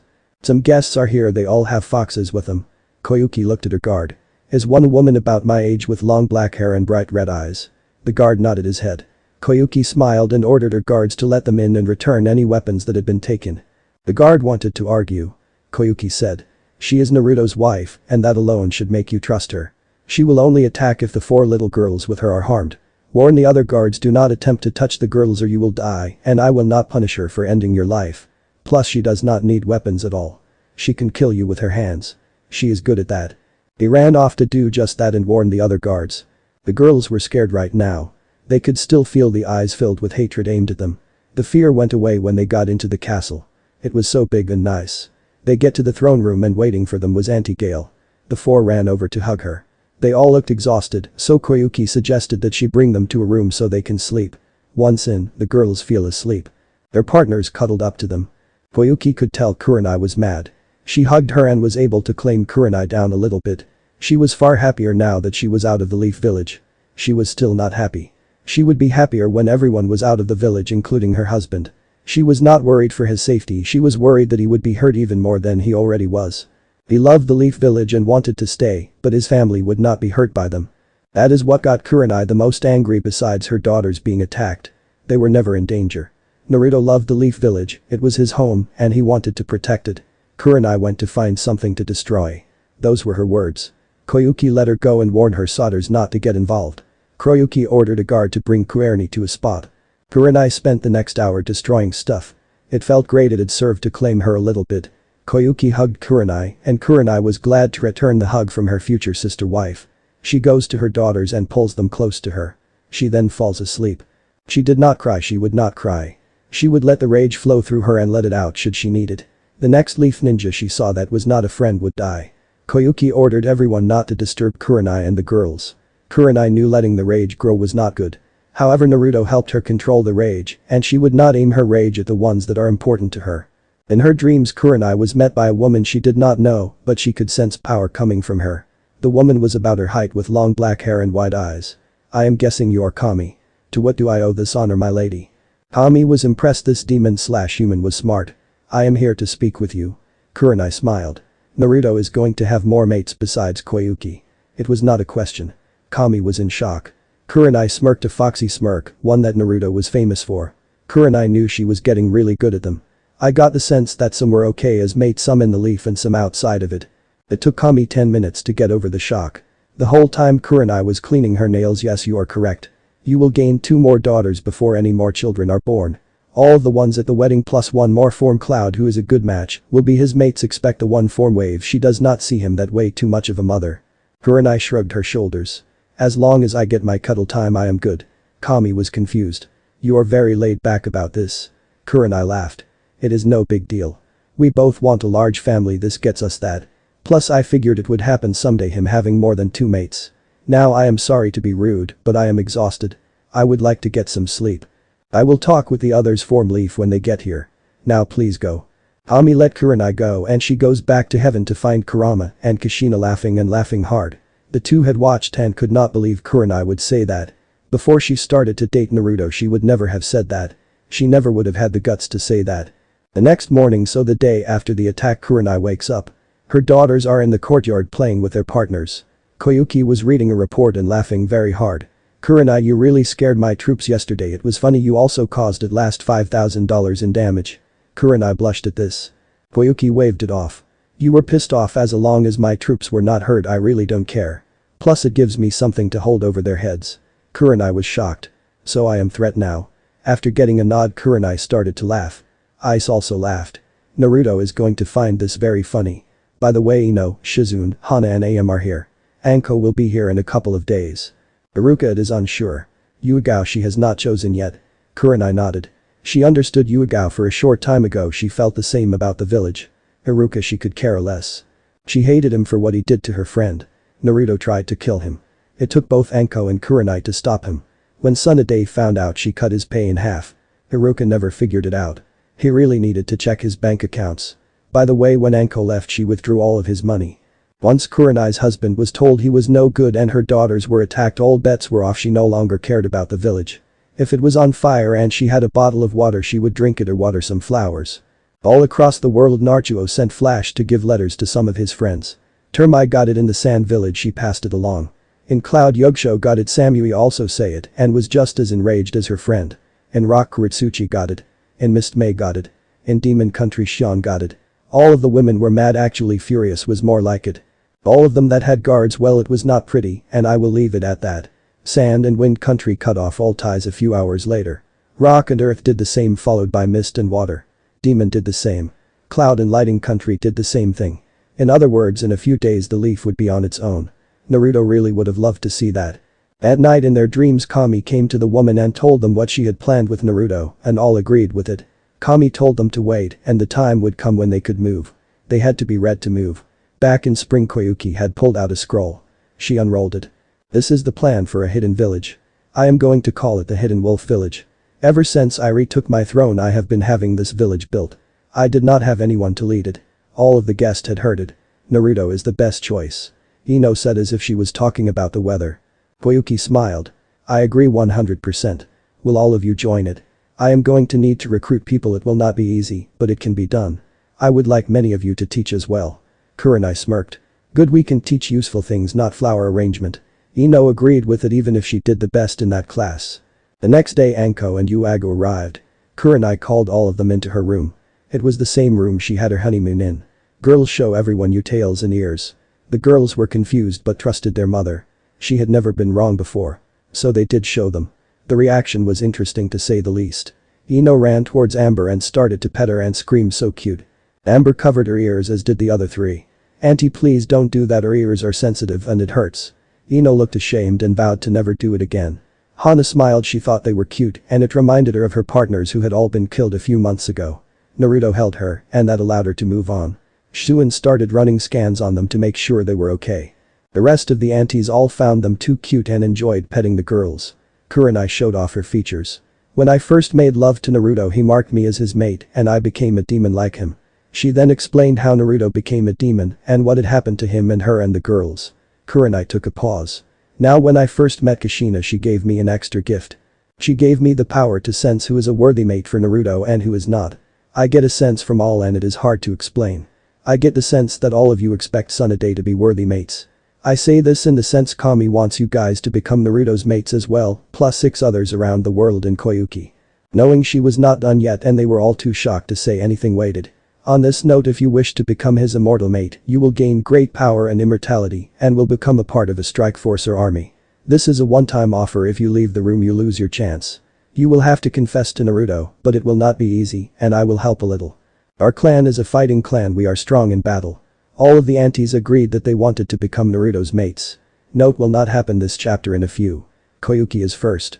Kurinai summoned Kurama and told him to give am Charka. The Fox Lord did and no one was scared of him. If Naruto trusted him then he was good in their book. I sure you were told this. The 500 are not being punished and got paid for their unjust imprisonment. Kurinai excused herself. She started to blast some trees.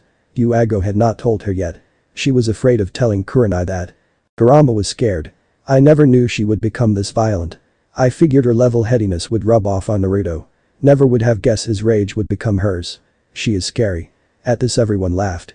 Expect the girls since they were confused. Yes, but I love her all the more because of it. 84 little girls shout and run over and tackled their father. The girls loved both their parents, but they were daddy's girls. Even Rose, which did not upset Kurenai for she understood and was happy. Her daughters still loved her. They just had a different relationship with their daddy. It was odd, but it worked like most of life since she met Naruto.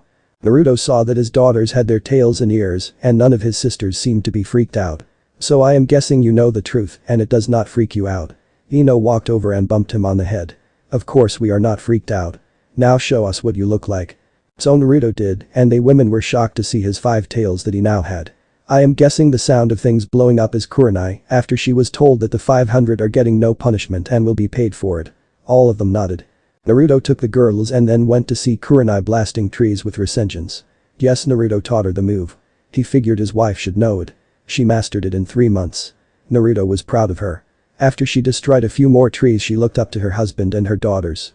She walks over and gentle kisses him and holds her daughters. They will pay. They will come and they will die. You can kill them soon. He whispered into her ear. This made her happy. The couple back in the castle and Koyuki explains what she wants. I want you to be the leader of the wolf shadow. You do not have to do it. Naruto thought about it and then smiled. Okay, why not? I am in. It will not be easy, but it should be fun. I want you to know Koyuki, our girls are being taught that family is first, everything else is second. So if it comes to my family or this country I will pick family.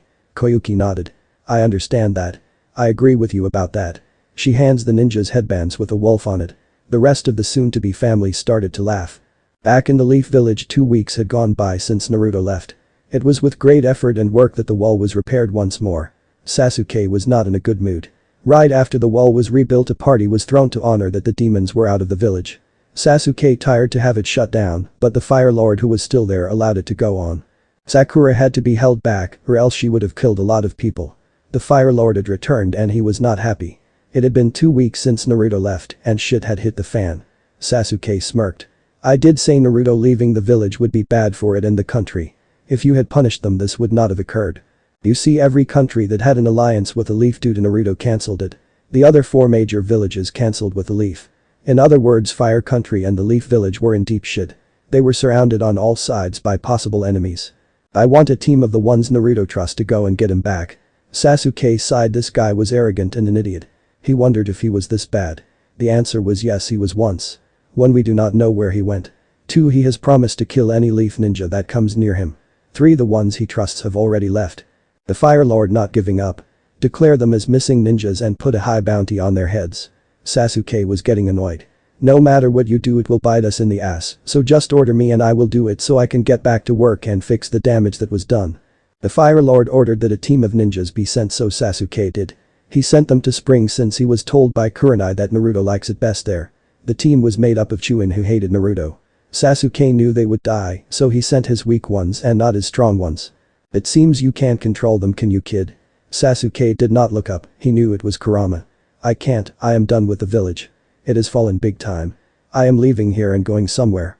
I am unsure of where we can go, but it is not safe in this village. Kurama smiled. It seems you made a smart choice for once. So I will give you this gift. One does not go to spring, Naruto is there and he may kill you. This can help you seal your home and stuff in it. Just place it on the ground in the middle and pour some chakra and all you have will be stored except you, your wife and kids. Kurama had to pause. I suspect your successor will bring about the fall of the leaf. Good luck, kid. Kurama disappeared and Sasuke ran home to tell his wife what he was planning on doing. She gathered the children in the house and stuff were sealed into a scroll. The two left a note and walked out of the village. They ended up far away in the Iron Country. They lived out their lives happy.